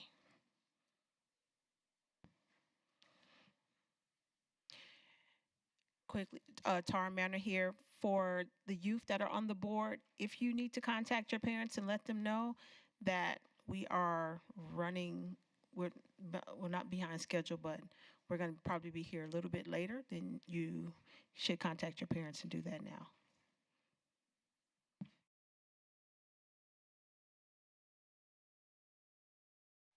Vice Chair Camarillo, Tara, just a question. When should we start making motions for things? Because I know that for the first group that we discussed, we settled on the $700. So is that something that we should motion for yet, or should we hold off?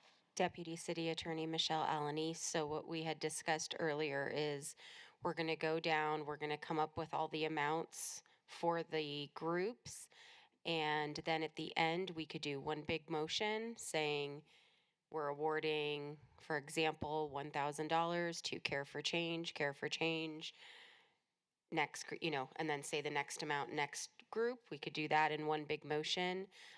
Excluding, though, we would have to do a separate motion just for member MODA's group. We'd probably start with that one so we can exclude it from the big motion. But I would say let's finish going through these numbers. We're about halfway there since half of them are getting the average amount. And I think we just come up with the deviations. I'm keeping track of, I have an Excel sheet here. So I will be crunching the numbers for you as we get to that point.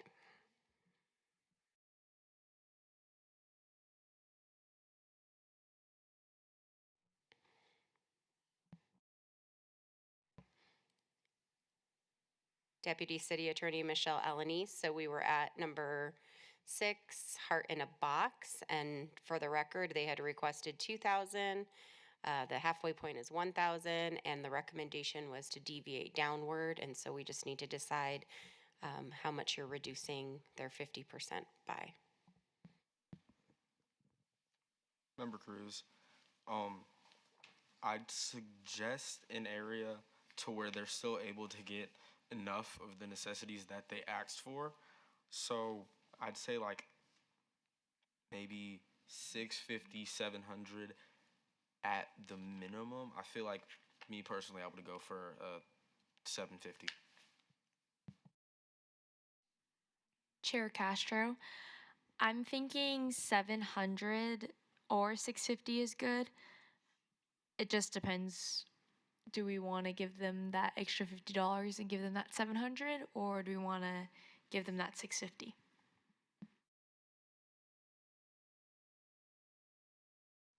Member Moore, I feel like I'm kind of leaning more towards the 650.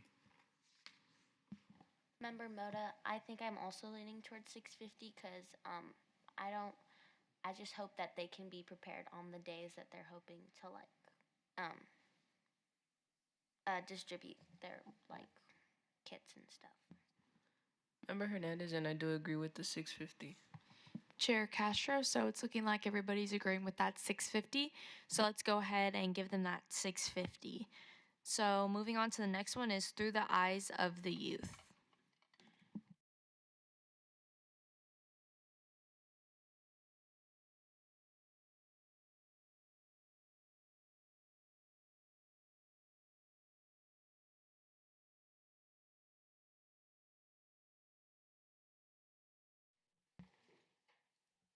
Deputy City Attorney Michelle Alanis. So again, with this one, the request was 2,000.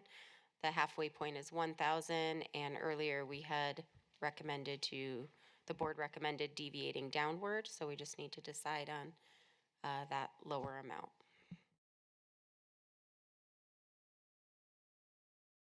Chair Castro, with doing the math and what I personally believe is probably going to be their main points that they're going to want to be able to afford, I'm thinking 700 is a good place to be at.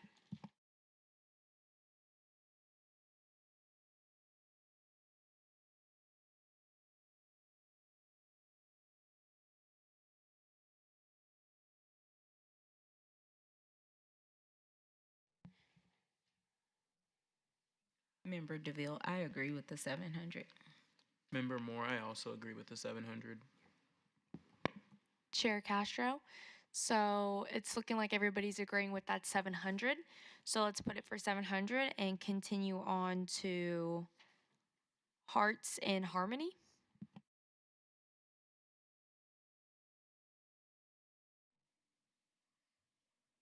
Tara Manor, Hearts in Harmony was on Thursday, December 4th, day 2.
Chair Castro, with doing the math, I'm thinking 650 to 700 is going to be a good place for this one. Member Moore, I was also thinking 650 as well. Member Diaz, I agree with 650. Member Hernandez, I agree with the 650. Chair Castro, it's looking like everybody's agreeing with that 650, so we're going to go ahead and move on to Heart of the Community. Tara Manor here, Heart of the Community, presented on the third day, Monday, December 8th.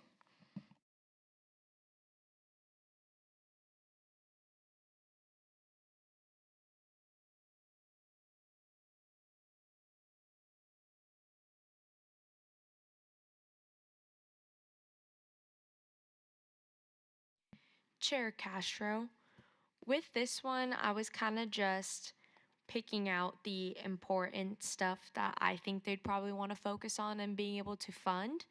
So with that, I got the number 600 to 580. Let me know what we're thinking. Member Hernandez, I think we should do the 600 just to give a little bit of leeway. Member Lightfoot, I agree with the 600. Member Mota, I agree with 600. Member Moore, I also agree. Chair Castro, it's looking like everybody's agreeing with that 600, so let's go ahead and mark it for 600 and continue on to being a service to others.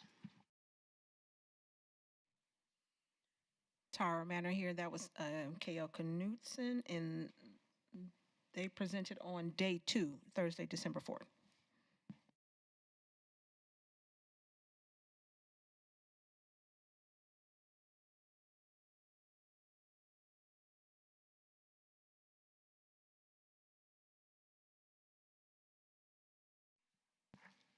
Member Cruz, I do believe the project was a good idea.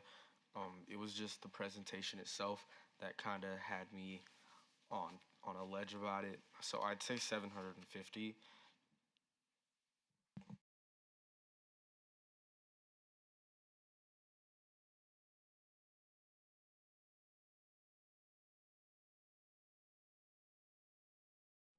Chair Castro, 750 does seem to be a good amount just because if we were going off budget like the rest that we have been doing, their halfway point with what they asked for would be I just forgot 670. So I think that 700 is good.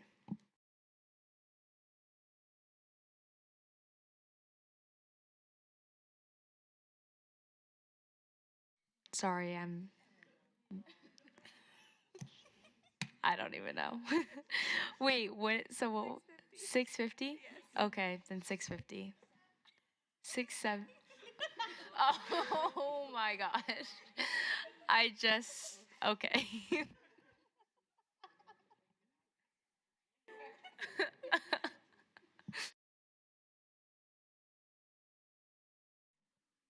Member Moore, I'm good with 650 to 69 plus 1.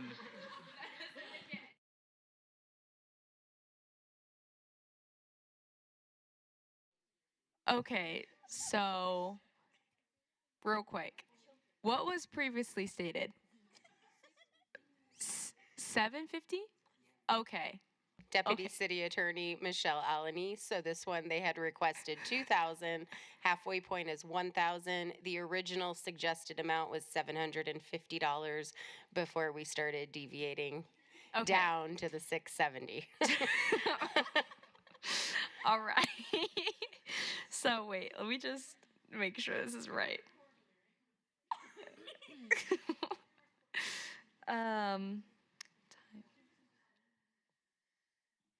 Okay. So with that being said, I just did the math again. So I got 600.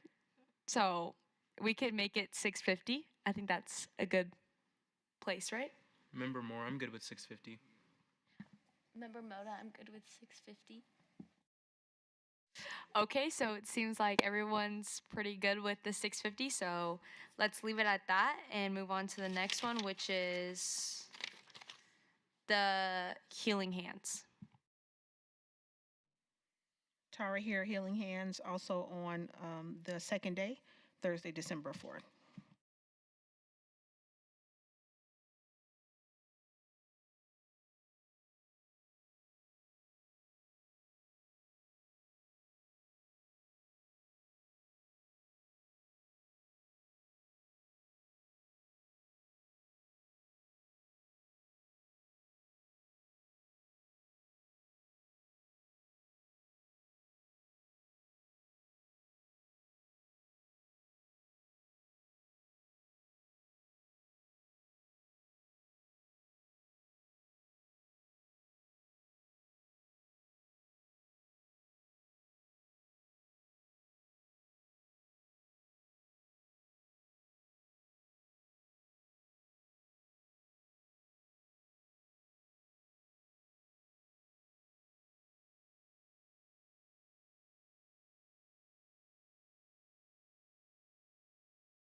Chair Castro, with this one, I think giving them 600 to 700 is a good place. Member Lightfoot, I agree with the 700. Okay, does everyone else agree with 700? Okay, perfect. So we are going to move on to the next one, which is Operation Teen Champion.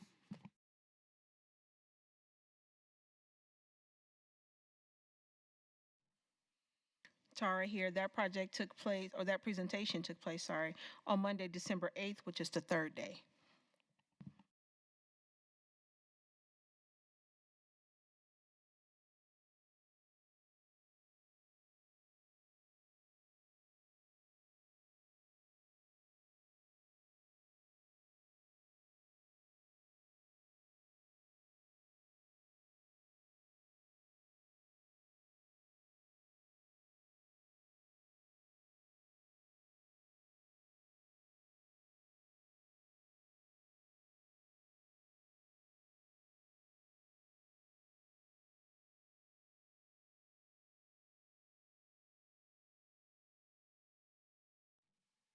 Member Cruz, I do remember us saying that we could do 50 or less, 50% or less. So I'd say maybe 850, 800.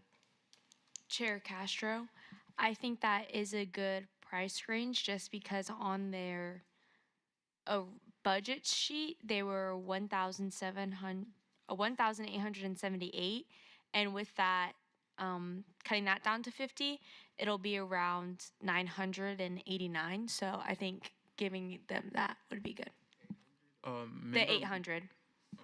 Member Moore, I'm thinking also like 800 to 900 just because I know she did want to select the top 3 kids in the hospital and give them gifts. So that gives her like around $200 to $300 per kid to get something, even though she's not able to get like the MacBooks. Member Moda, since like we do have this range between 800 and 900, I do think 850 is a good number. Member Moore, I agree. Member Hernandez, I agree on the 850 or the 900. Vice Chair Camarillo, I think it's a good idea to split the 8 to 900 in half. Chair Castro, so are we leaning more towards the 800 or the 850? 850. 850? Okay. So we'll put that down for 850. And let's continue on to Moments Music Matter.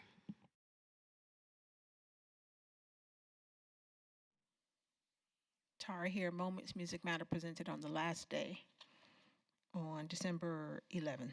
Sorry, not the last day, but on December 11th, the fourth day.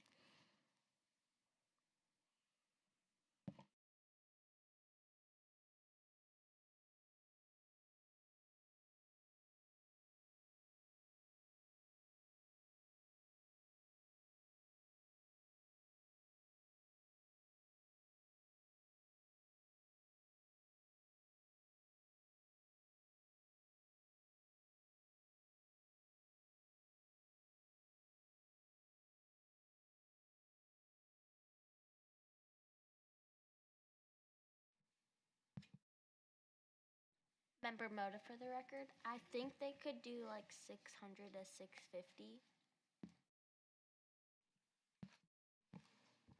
Member Diaz, I'd lean more towards 600. Member Cruz, I agree with 650. Um, it it gives them the opportunity to make this much more of an interactive project with getting the instruments and like other things that I personally would deem more important in like the aspect of the project. But it would just give them a lot of room to buy whatever they deem more important for their project and what they yeah. Y'all know what I mean. Chair Castro. So what we're thinking is 650. Okay, it seems like everybody's in agreement of that. So we're going to move on to where am I? The next one is going to be the beauty in bold. Chair Castro. With this one, I was thinking of giving them $780. Member Jones, I agree with 780. Member Diaz, I'd lower it a bit to maybe 750 or 700. Member Moore, I agree with the 750. Member Moda, I agree with the 750. Chair Castro, it seems like most are in agreement of 750. So we're going to go ahead and put it at 750 and continue on to top enrichment CDC literacy and reading enrichment program.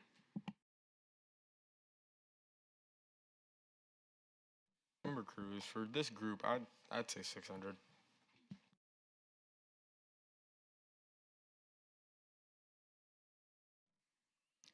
Tara here. This group presented on the fourth day, on Thursday, December 11th.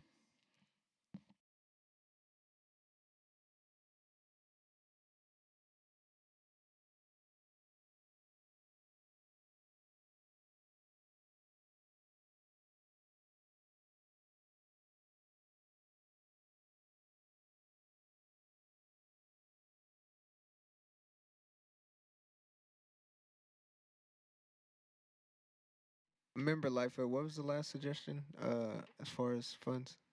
I suggested 600. I second that. Chair Castro, I also agree with that. Does everyone else agree? Okay, so we are going to move on to. Oh, I think that's it. Member Cruz, we did end up forgetting about camera kids. I think, Member Flank, we missed two on the front page. I think. That were marked for, sorry, this is Tara. That was marked for less. And I'm sorry, one more time, how much for top CDC? 600. Let me just go through with what I have marked. We have Empowerment Health Fair, Heart in a Box, Through the Eyes of Youth, Hearts in Harmony, Heart of the Community, Being a Service to Others, The Healing Hands, Operation Teen Champion, Moments Make Music Matter, Beauty in Bold, Top Enrichment CDC Literacy and Reading Enrichment Program. Those are all the ones I had marked. Deputy City Attorney Michelle Alanis, that is also what I had marked as deviating downward. Tara, may I hear same for me? Those are the ones that I had marked as less. Yes. Is there any that we would like to revisit and mark down, or are we good with just continuing on and now adding those extra funds to the rest of the projects? Deputy City Attorney Michelle Alanis, so based on the current calculation of what you guys have tentatively awarded, we are at $25,097.34. My recommendation would be to now visit. There were 2 to 3 groups where you had wanted to deviate upward and you indicated you wanted to grant the full amount because what they had requested was kind of lower in comparison to others. So I would probably go visit those first because then we'll have a better idea of the funds remaining and how to allocate them to the other groups. Okay, so the first one of those would be Roots of Liberation, the Healing Garden Circle, and we were thinking of funding them that full $900. Member Lightfoot, I would suggest 1,500. Deputy City Attorney Michelle Alanis. I think we can certainly mark that for maybe future consideration, but right now I would go ahead and I think you guys can tentatively give them the full amount and maybe we can revisit after we've allocated to all of the groups. Because I think if there's going to be a special consideration that somebody's going to be awarded above what they've requested, you probably need to indicate why that group was so exceptional that we went above their request. So I think we should get through the funds that we have first with all of the groups, and then if we have a little bit extra, we can play with it. Chair Castro, that sounds good. So then we're going to move on to the next one, which was Beat the Heat baskets for 1,000. Does that still sound good with everybody? Okay, and then the one after that is going to be Little Library's Big Future, 1,600. Does that price still sound good with everyone?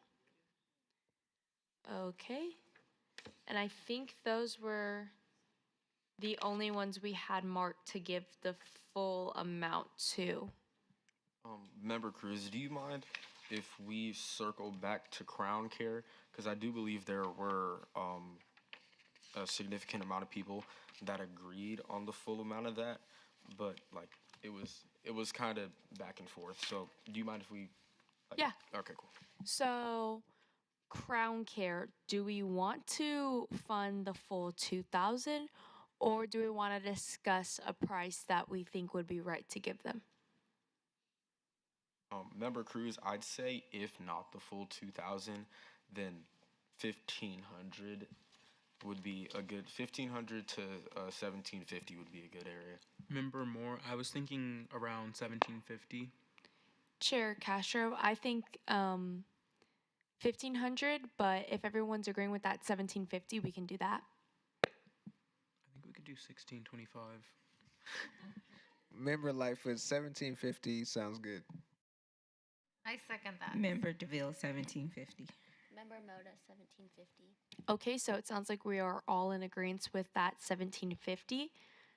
And real quick, I just wanted to check how much more funds do we have left to give?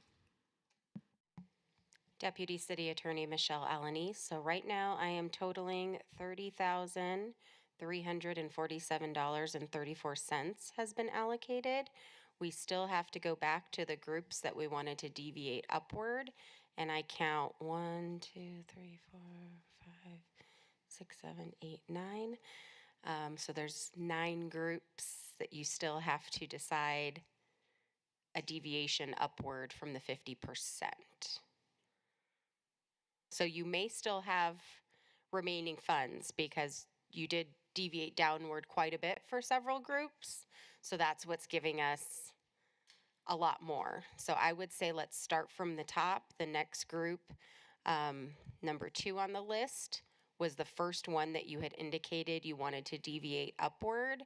And it was the Las Vegas Alumni Chapter Delta Sigma Theta Sorority, the Rose Book Drive for Kids. So I would kind of start there and then work your way down. And then I'll give you a new tally of where we're at and maybe what's left. Member Moore, what page is that one on? What day? Deputy City Attorney Michelle Alanis. The Rose Book Drive for Kids was day 4, which was December 11th.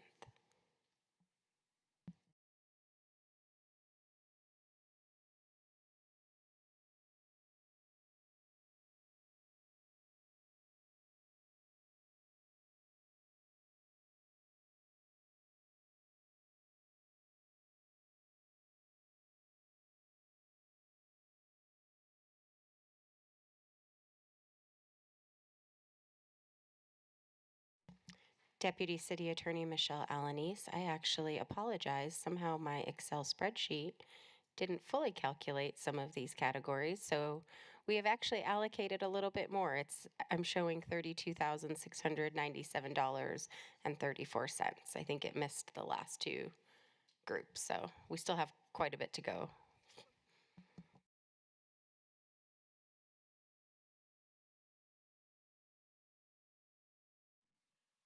Member Cruz, for the Rosebook Drive for Kids, I think about 1350, 1250 is a good area.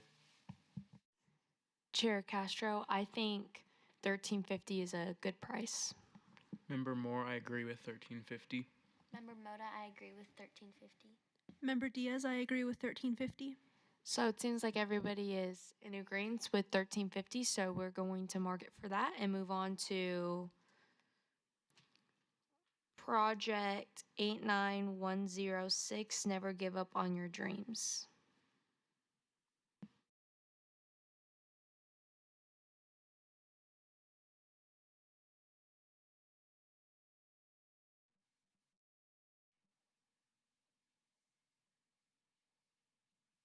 Member Cruz, so in my notes of this specific one, I said, I noted that we came to an agreement of more than 50%, but less than 70% of the budget that's asked for.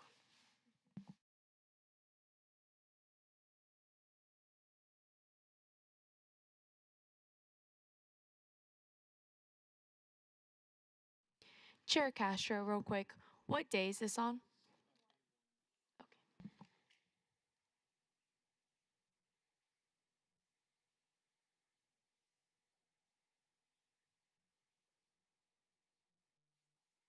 Deputy City Attorney Michelle Alanis. So based on the previous comments that were made of up to 70%, that would take you to approximately $1,700. Am I doing that math right? Oh, my brain is fried. Chair Castro, that does seem right. So are we wanting to do that? Or do we want to make it a little lower? I take that back. I think 75% would be 1,500. So I miscalculated there.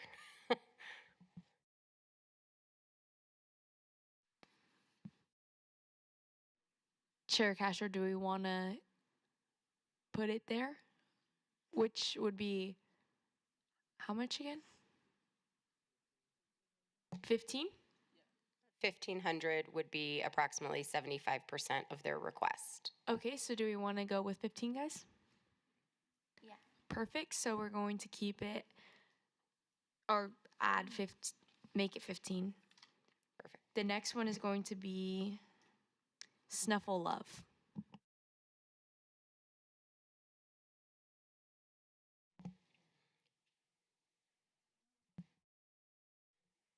Deputy City Attorney Michelle Alanis. So this was day one, and their request was 2,000. Halfway is 1,000, and we are deviating upward. Member Lightfoot, I would suggest 15 to 1,700 for Snuffle Love. Member Diaz, I agree with 1,700. Chair Castro, I also agree with 1,700. Member Jones, I also agree with 1,700. It seems like everybody is pretty much in agreement with 1,700, so we are going to go ahead and give that to them and move on to Dancing Minds, Moving Bodies.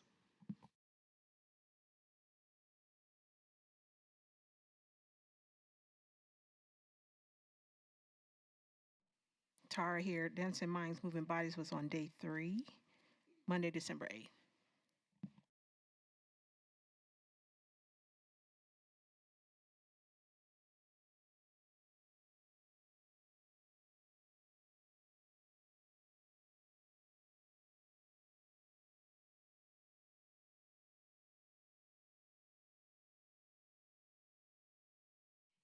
Chair Castro, for this one, I was thinking 15 to 16.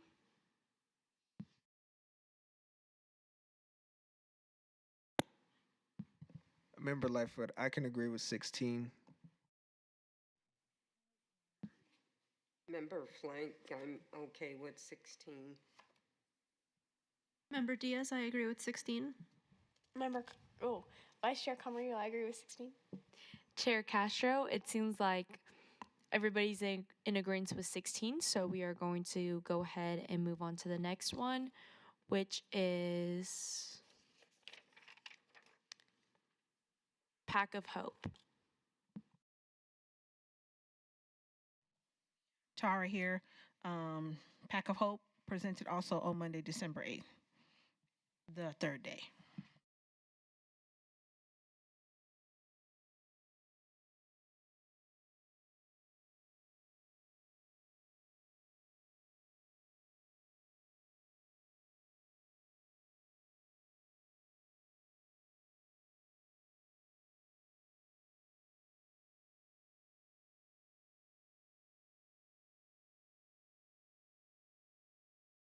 Chair Castro, with this one, I was thinking around 17. What do you guys think? Member Diaz, I agree, or I'd go even higher, perhaps 18.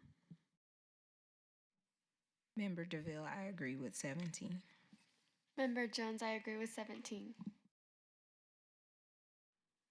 Chair Castro, does everybody agree with 17? Okay, it seems like we all do, so let's continue on to the next one, which is going to be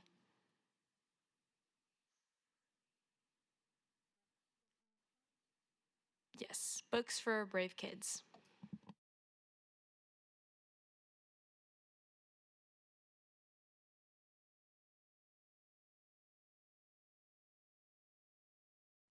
Tara here. Books for Brave Kids was also on Monday, December 8th, the third day.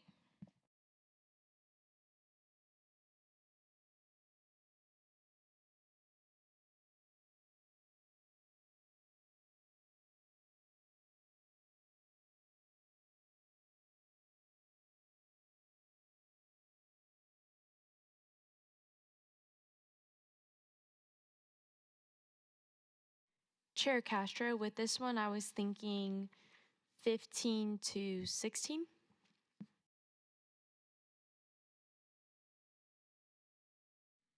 Member Diaz, I agree with 16. Member Moda, I agree with 16. Member Hernandez, I agree with 16. Member Moore, I agree with 16. Chair Castro, it seems like everyone's in agreement with 16, so we are going to go ahead and move on to Loving Them Paws and Claws Community Give Back and Showcase.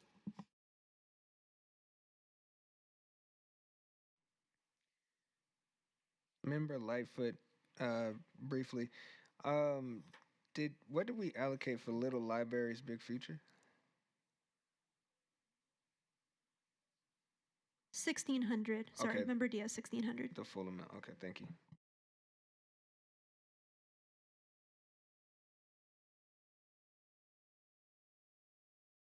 Chair Castro, what day did Loving Them Paws and Claws Community Give Back and Showcase go? Tara here. Also on Monday, December 8th, the third day.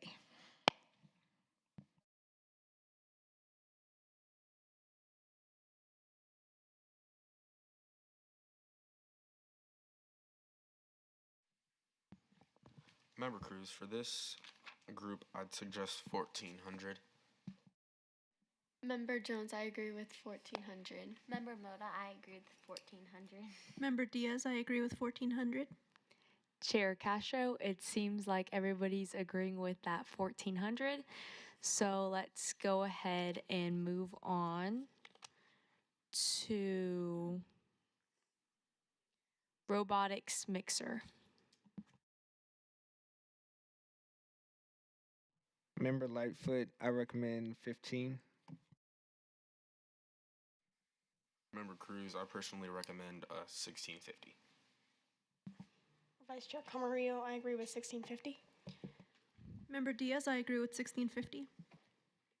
Chair Castro, I'm agreeing with the 1650, and it seems like everybody else is in agreement, so we are going to go ahead and move on to Deputy City Attorney Michelle Alanis, as I plugged in 1650, we are now over the $45,000 mark, and you have one more group to go. Okay. um. So, Vice how Chair- much money without that 1650 will we have? Oh, yeah. Deputy City Attorney Michelle Alanis, so do you want me to remove it in its entirety, the 1650, to give you the total that we're at, or? Because right now you have two groups that you want to deviate upward. So for example, let me just take it out of here. Oops. Shoot. Sorry, hold on one second. Tara here for just for a quick question. What was Hearts and Harmonies awarded amount? 650. Thank you. I deleted it somehow. I know, and I just messed up my chart. Member Lightfoot to chair. May I make a recommendation that for all of the allocations that we had a $50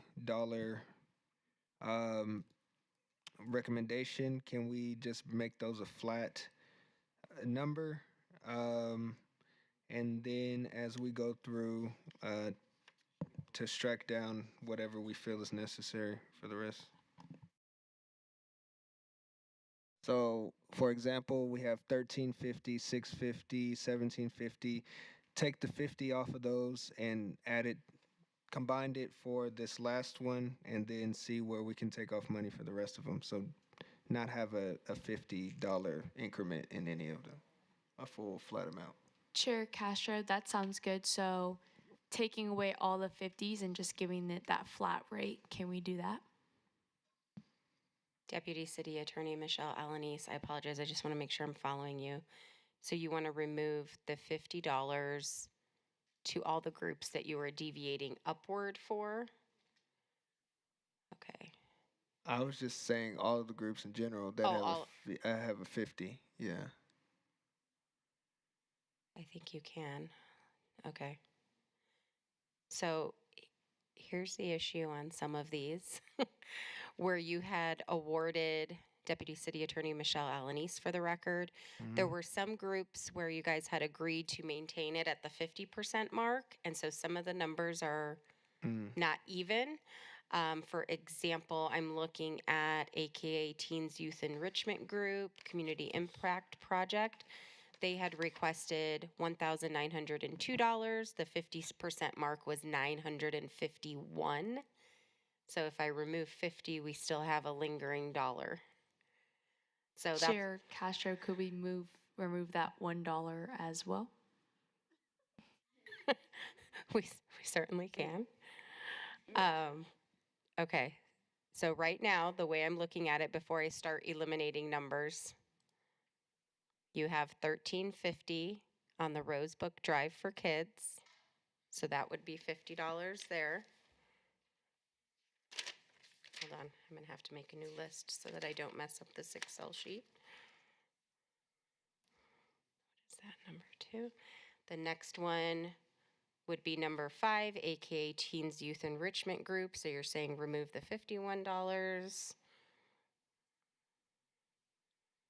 Then you have Black Student Union Heart in a Box, $650. The next $50 increment was for a group that you wanted to significantly deviate upwards for, and that was Crown Care. You awarded $1750. So do you want me to remove the 50 from Crown Care at this time? Okay. I just want to confirm. So that was number 11. The next $50 increment was for Hearts and Harmony. And that was, you mentioned 650, so we could take them down to 600. The next $50 increment was KO being a service to others. So that would go from 650 to 600. Okay, we have another unique number here. The Inspiring Young Performers at K. Carl Elementary. They had requested $1,992.68. The halfway mark was $996.34. So we could make this a nice round number, but you are now deviating downward from the 50% mark. Chair Castro, that was $996. And 34 cents. Or we can skip over that and, because it's not really a $50 mark, it's just a unique number. So we can pass over it for now and go to the next 50. Chair Castro, I think we should pass over that one for now. Okay. Deputy City Attorney Michelle Alanis, the next number that has a 50 at the end would be number 35, Operation Teen Champion. So from 850, it would go down to 800. The next one I see is Moments Music Matter. Instead of 650, they would go down to 600. And the final one would be number 46, the Beauty and Bold. Instead of 750, it would be down to 700. So I can go ahead and make all those adjustments if everybody's in agreement, because then I would have to go back again and I won't remember. Also, the robotics mixer. It should be 1,600. The Number 45. Number 45, we had allocated 1,650. Oh, I removed that. Okay. Okay. So down to 1,600? Yes. I removed it because we went over at that point. So, okay, so that's 1,600. Okay, so let me go back and adjust these $50. So this is 13.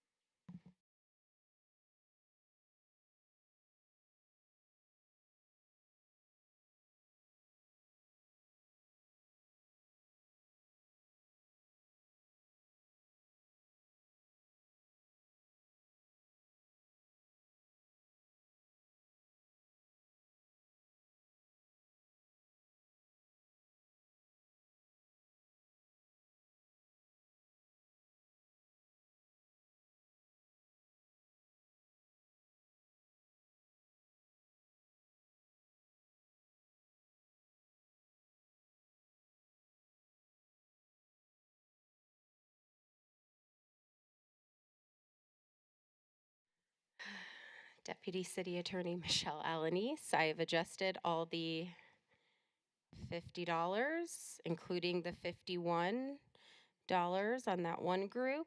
Let me just double check before I give you the final update,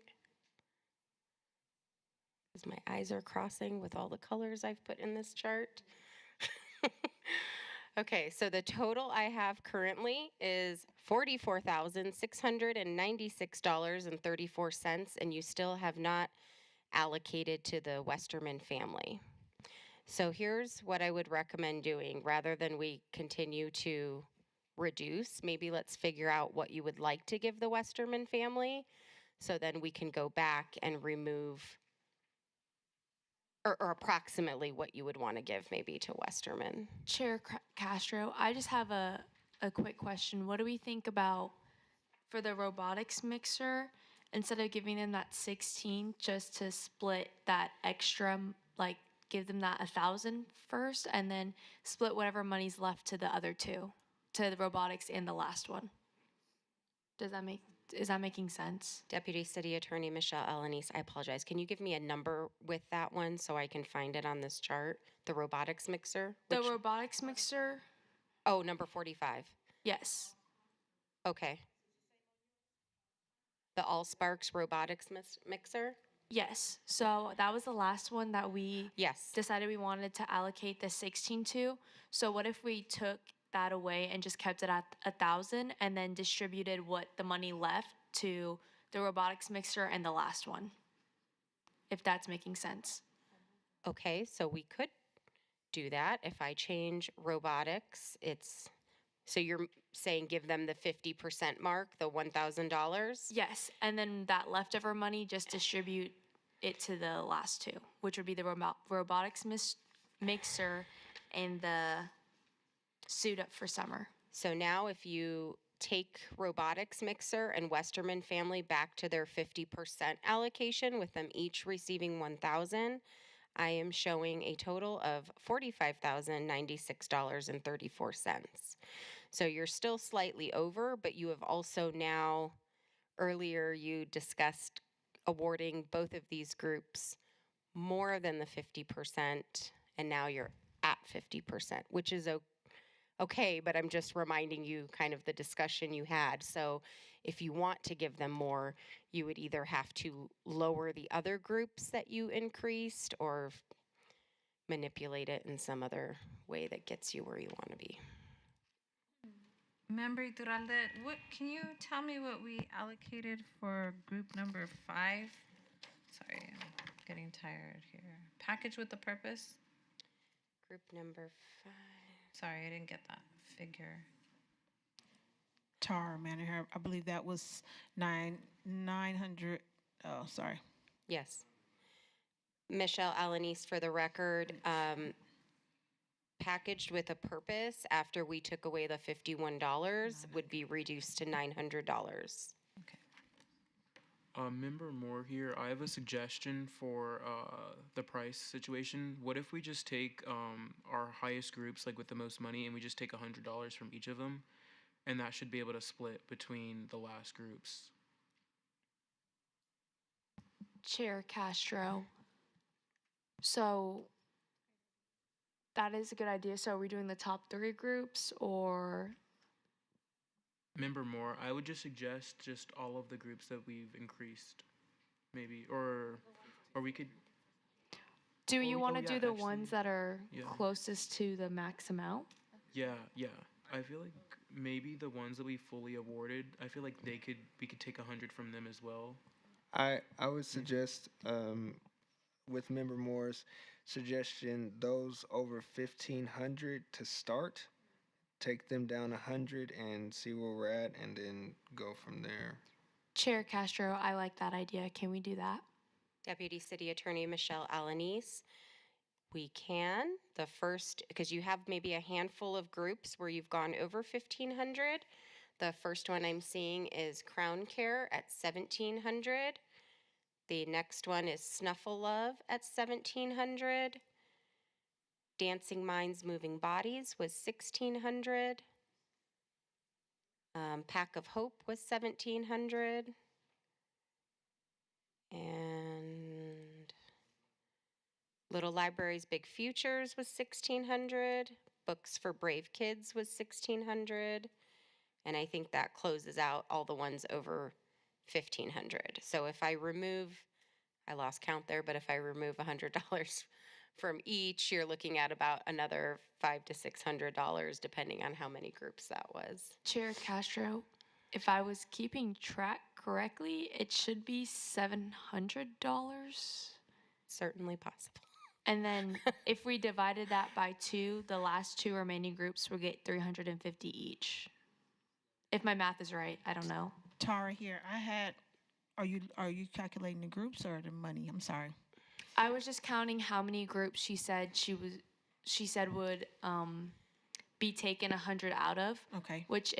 I think I counted 7, and then with that we were going to distribute it from the last 2 groups, which would give them $350 each. But I don't know if it was 7 groups. I believe it's 6. I have Crown Care, Snuffle Love, Dancing Minds, Moving Bodies, Pack of Hope, Little Libraries, Big Futures, and Books for Brave Kids. Deputy City Attorney Michelle Alanis, I also just went back and counted 6 groups. So if I reduce all of those ones that I previously read and reduce by $100, you'll have an extra approximately 600. But don't forget, we're also, oh yeah, you'll have approximately 600, but we're also over approximately $96. So it might be a little less than 300 to those 2 remaining groups, unless you have me round out one of these numbers that has an odd total. Member Cruz, can we just round out that $996.34 or whatever it was? to like either $990 or 1,000. Or perhaps the ones that received 100%, the full amount. How about we take 100 from those if we need money still? I met Chair Castro. So I think there's $94 extra that we are over. No. Deputy City Attorney Michelle Alanis. So currently, we are at $45,096.34. That was allocating only $1,000 to the final two groups, the robotics mixer and suit up for summer. I haven't removed those extra $100 yet. The number that is giving us sort of this oddball at the end, the $96.34, is coming from, I just lost it, is coming from the Inspiring Young Performers at K. Carl Elementary, because we awarded them the 50% of their request, and 50% of their request was $996.34. So you could make that an even number to keep things running smooth. You can deviate upward for them and just go to $1,000. That's giving them less than $4 more than the 50% mark. Chair Castro, that sounds good. Okay. Member Lightfoot, I have another idea. Okay. If we shaved off 100 over everything over 1,500, if we make the cap 1,500 right now, does that sound all right? Chair Castro, I think if we do round that out, we'll have $600 extra, which would then we could give the other groups that extra $300 each, which would make them 13. And I feel like that's a pretty good range for them, unless if you guys want to have more money to then give to the groups. But if not, I think just rounding that out and then giving them each that 13 sounds good. Deputy City Attorney Michelle Alanis. So I just want to make sure we're clear. So you want me to round up the Inspiring Young Performers at K. Carl Elementary from $996.34 to round them up to 1,000. Is that where we're going? Okay, let me update this real quick. Wait, Member DeVille, does that not take us over $4 in? It does still, Deputy City Attorney Michelle Alanis. That would now make our total at $45,100, but I will now go back through and remove the extra $600 from the groups that received more than $1,500. And so that'll take us now below, and then I'll be able to give back to the two groups at the end that you wanted me to. So let me update it, because I don't know that that made sense as I said it out loud. But let me just, so is the other consensus, Deputy City Attorney Michelle Alanis, is the other consensus that we want to max it out at 1,500 and go back to the groups that had 1,600 and 1,700 and remove only $100? So the one that has 1,700 is now down to 1,600, or are we taking them all evenly across the board to 1,500? Member Lightfoot, I say take them all down to 1,500 because I personally really liked Robotics Mixer and the Suit Up for Summer, and I just don't think that because they're the last two on the list that they should get knocked down because of the fact when we generously went over for some other groups. Had they been in a different spot, they might be, in the same spot Robotics Mixer is. So I feel that if we max out at 1,500 and then look at the funds that we have, go from there and, deliberate on Robotics Mixer and Suit Up for Summer. If we decide to give them less than the max, then great. But I think that it would be unjust to them only because they fell at the last two numbers in the pile. Member Cruz, I agree. Member Moore, I also agree. Chair Castro, I agree. Let's do that. Deputy City Attorney Michelle Alanis, give me just a couple moments here so I can update this chart. We can cue the hold music.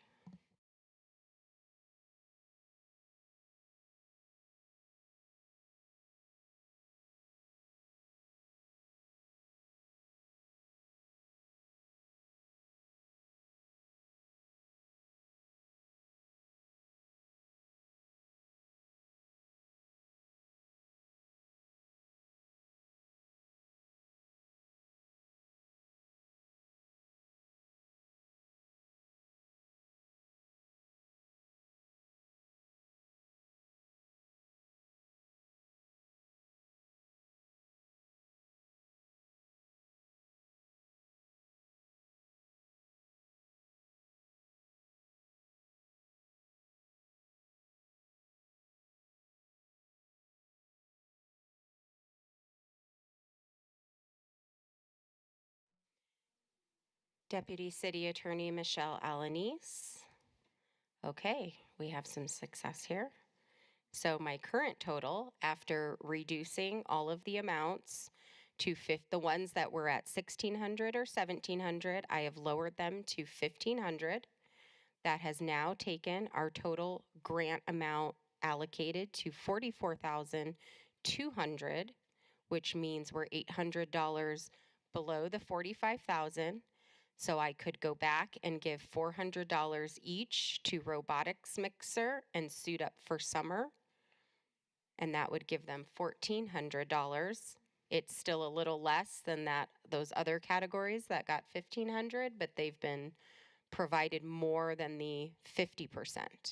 So I'm going to update that. Chair Castro, that sounds good, and I think it sounds good to everybody else as well. Okay, robotics. Suit up for summer. Oh my gosh, hallelujah. Okay, Deputy City Attorney Michelle Alanis. If I am looking at this correctly, we have a total of $45,000. Miss Tara, do you want to look over this? Does anybody do you want me to just go through the list?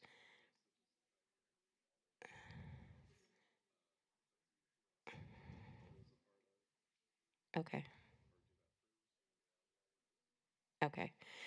But do you want me to read it first right now so that we could use that as a motion, or should I just confirm all the amounts as we're going?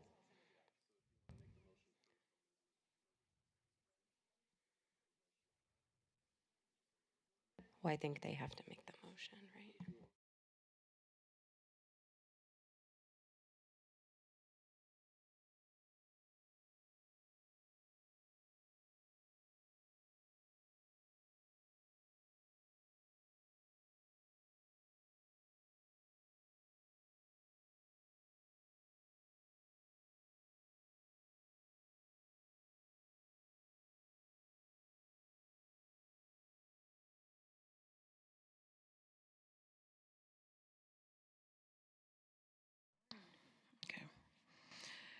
Okay.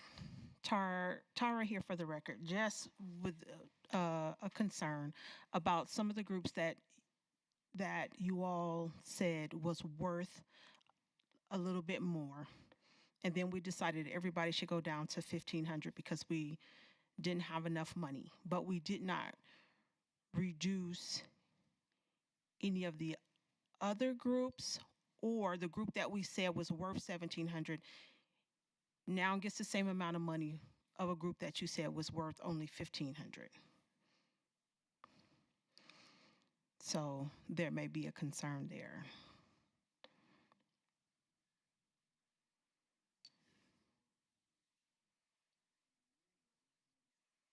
Deputy City Attorney Michelle Alanis. So I know the one group that was mentioned was Crown Care. If anyone else, what were the other groups? Chair Castro, I personally feel like them all being 15 is fine. Is anybody else having problems with that? If so, we can go back over again and change the budget. Okay, seeing that there's no one else that has a problem with that change, are we? Just 1 second. This Tara Manor for the record, just 1 second, please.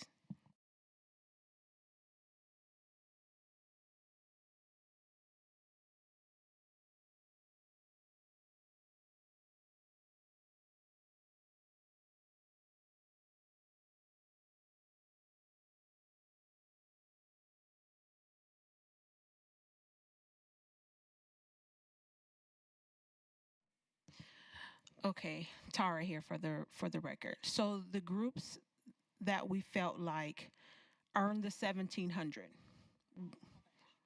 all of the extras, they get their money back, and then we go back in and equitably reduce those groups at the same percentage until we get to the 4,500.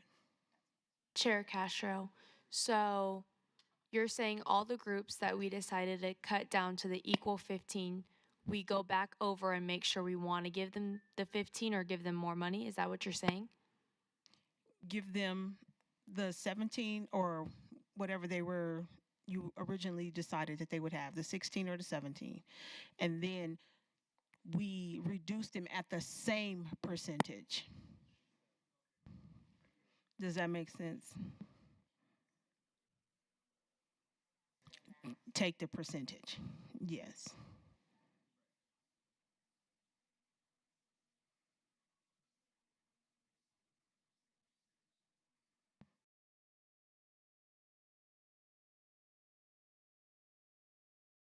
Member Lightfoot, I second that. It would be equitable. Instead of a flat dollar amount that we're taking, it's a percentage, and everybody still gets a percentage wise the deviated amount that we suggested.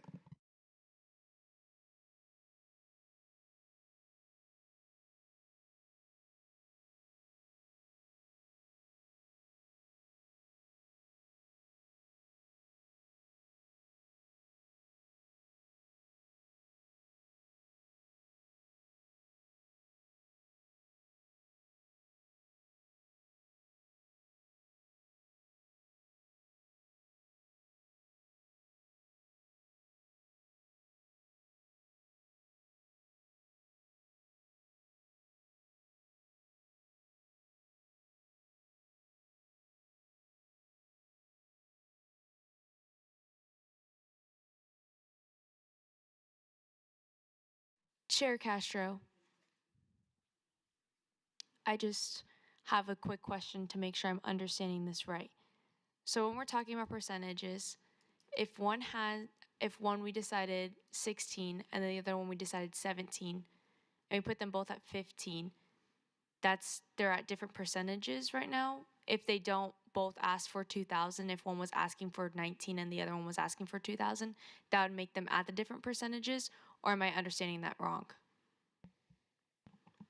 Deputy City Attorney Michelle Alanis. So here's where I'm at on my chart. I don't believe we necessarily granted anybody a specific percentage. There were some discussions with some groups. I have one particular in my notes, and that was number 7 on the list, Project 89106, where we said they should get somewhere between 50 to 70% of their request. And at this point, we did give them that. They requested 2,000. The 50% mark was 1,000, and we have allocated and distributed $1,500, which is technically 75%.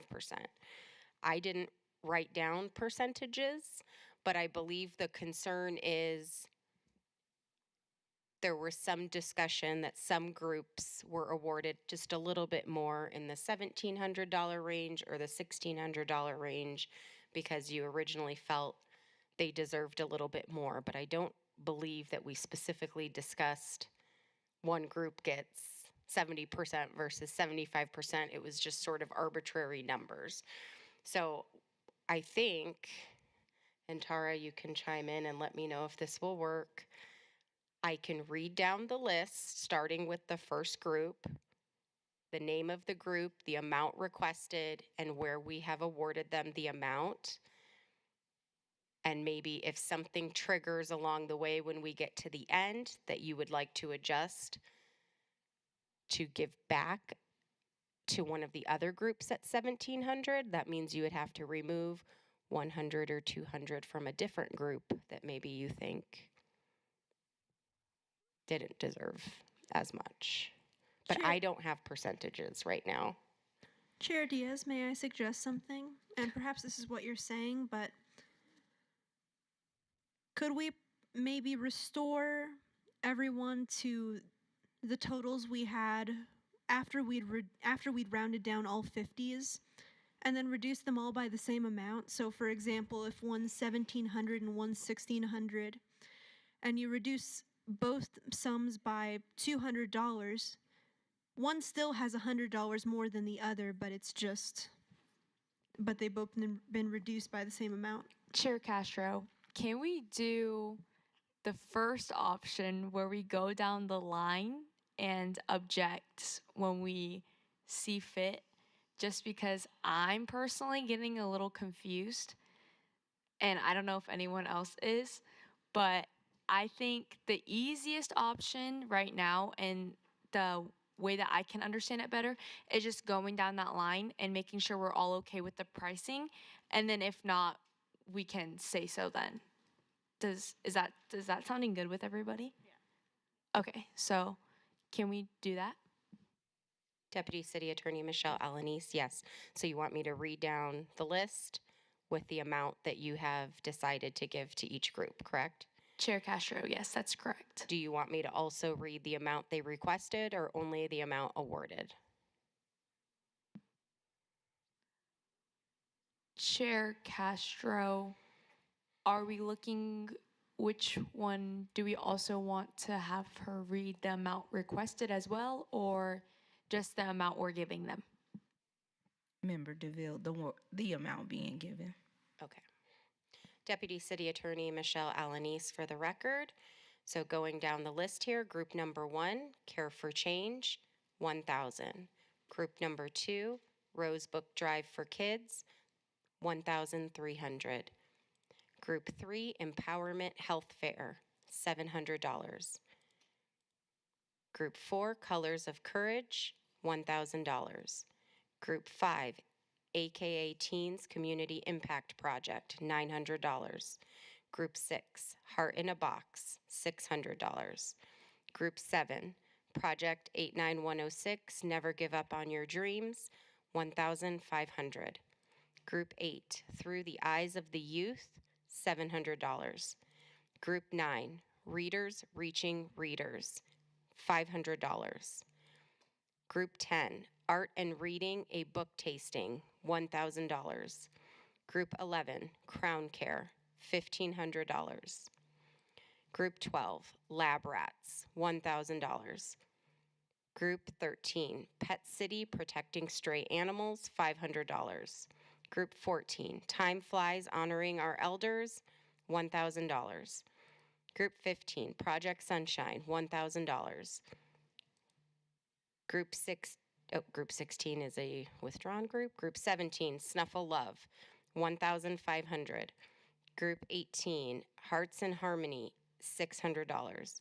Group 19, Dancing Minds, Moving Bodies, $1,500. Group 20, Heart of the Community, $600. Group 21 is withdrawn. Group 22, The Blessing Project, $1,000. Group 23 did not present, so withdrawn. Group 24, Community and School Recycling, Hygiene, and Sustainability Initiative, $1,000. Group 25, Pack of Hope, $1,500. Group 26, Being a Service to Others, $600. Group 27, KCES Community MVPs, $1,000. Group 28, also a KCES Inspiring Young Performers at K. Carl Elementary, $1,000. Group 29, Black Brilliance Pathways to Academic Power, $1,000. Group 30, The Healing Hands, $700. Group 31, The Healing Garden Circle, $900. Group 32, Project 150 for School, $1,000. Group 32, Nevada Volunteers Youth Commissioner Project, $1,000. Group 34, Beat the Heat Baskets, $1,000. Sorry. Group 35, Operation Teen Champion, $800. Project 91, withdrawn. Project Real Book Drive and Holiday Care Kit for Youth, $1,000. Group 38, Little Libraries Big Future, $1,500. Group 39, Moments Music Matter, $600. Group 40, Books for Brave Kids, $1,500. Group 41, Hole in the Wall, $1,000. Group 42, Lovin' Them Paws and Claws Community Give Back and Showcase, $1,400. Group 43, STEMpreneurs, Roboticism, Innovation, and Financial Literacy, $1,000. Group 44, Grow Our Garden, $1,000. Group 45, Robotics Mixer, $1,400. Group 46, The Beauty and Bold, $700. Group 47, Top Enrichment CDC Literacy and Reading Enrichment Program, $600. Group 48, Ready Prep Go, $1,000. And lastly, Suit Up for Summer, $1,400. And that gives us a total of $45,000. Chair Castro, those prices sounded good to me. What do you guys think? Member Moore, those prices sounded good to me as well. Member Cruz, everything sounded fair. Sorry. Member Jones, I also agree that these prices sound good to me.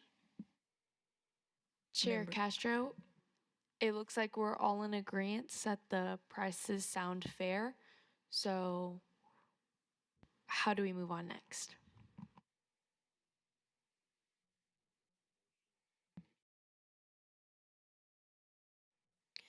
At this time, Deputy City Attorney Michelle Alanis, for the record, I have read the entire list and the amounts. If everyone believes that the board has allocated this in a fair manner after full deliberation and consideration, you can open it up for a motion.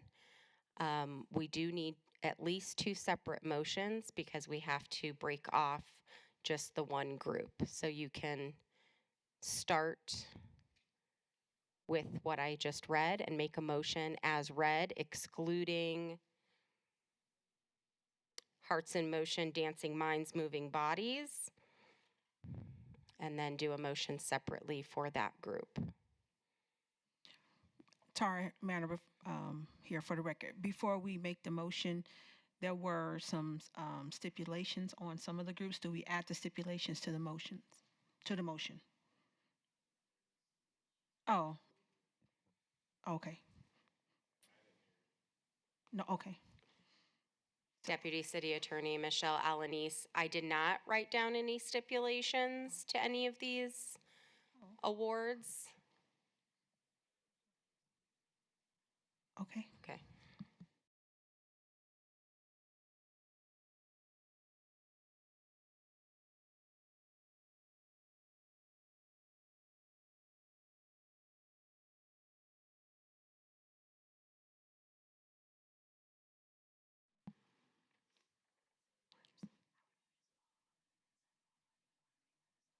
Oh, okay. Okay. Tara Manor here, just for the record. So in some of the applications included gift cards, and then the other ones we talked about for Hearts and Harmony having a consent form. So we just want to kind of put those into, if we can put those into the motion as a stipulation, that because we're approving the applications as is, we want to ensure that we have those stipulations in, cannot buy gift cards, and then for the particular group or any group that plan on having broadcast live sensitive information, that we have consent forms.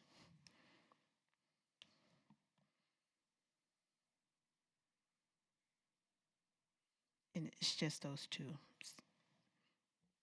Deputy City Attorney Michelle Alanis, what groups were those, Tara? I'm sorry, and it was one more. I'm sorry. So the groups that had gift cards that we discussed was Equipo Academy, Time Flies, Honoring Our Elders.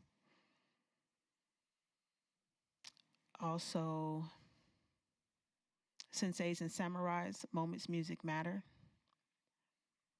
Discuss gift cards.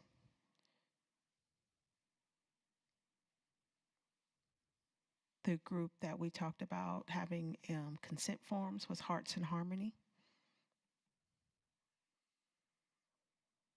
And then lastly, I'm sorry, I forgot this one. We mentioned Books for Brave Kids, changing the language to say suggested donation, appreciated but not required.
Chair Castro, I make a motion to approve applications grant funding amounts as read and stipulations as read, except for Hearts in Motion, Dancing Minds, Moving Bodies.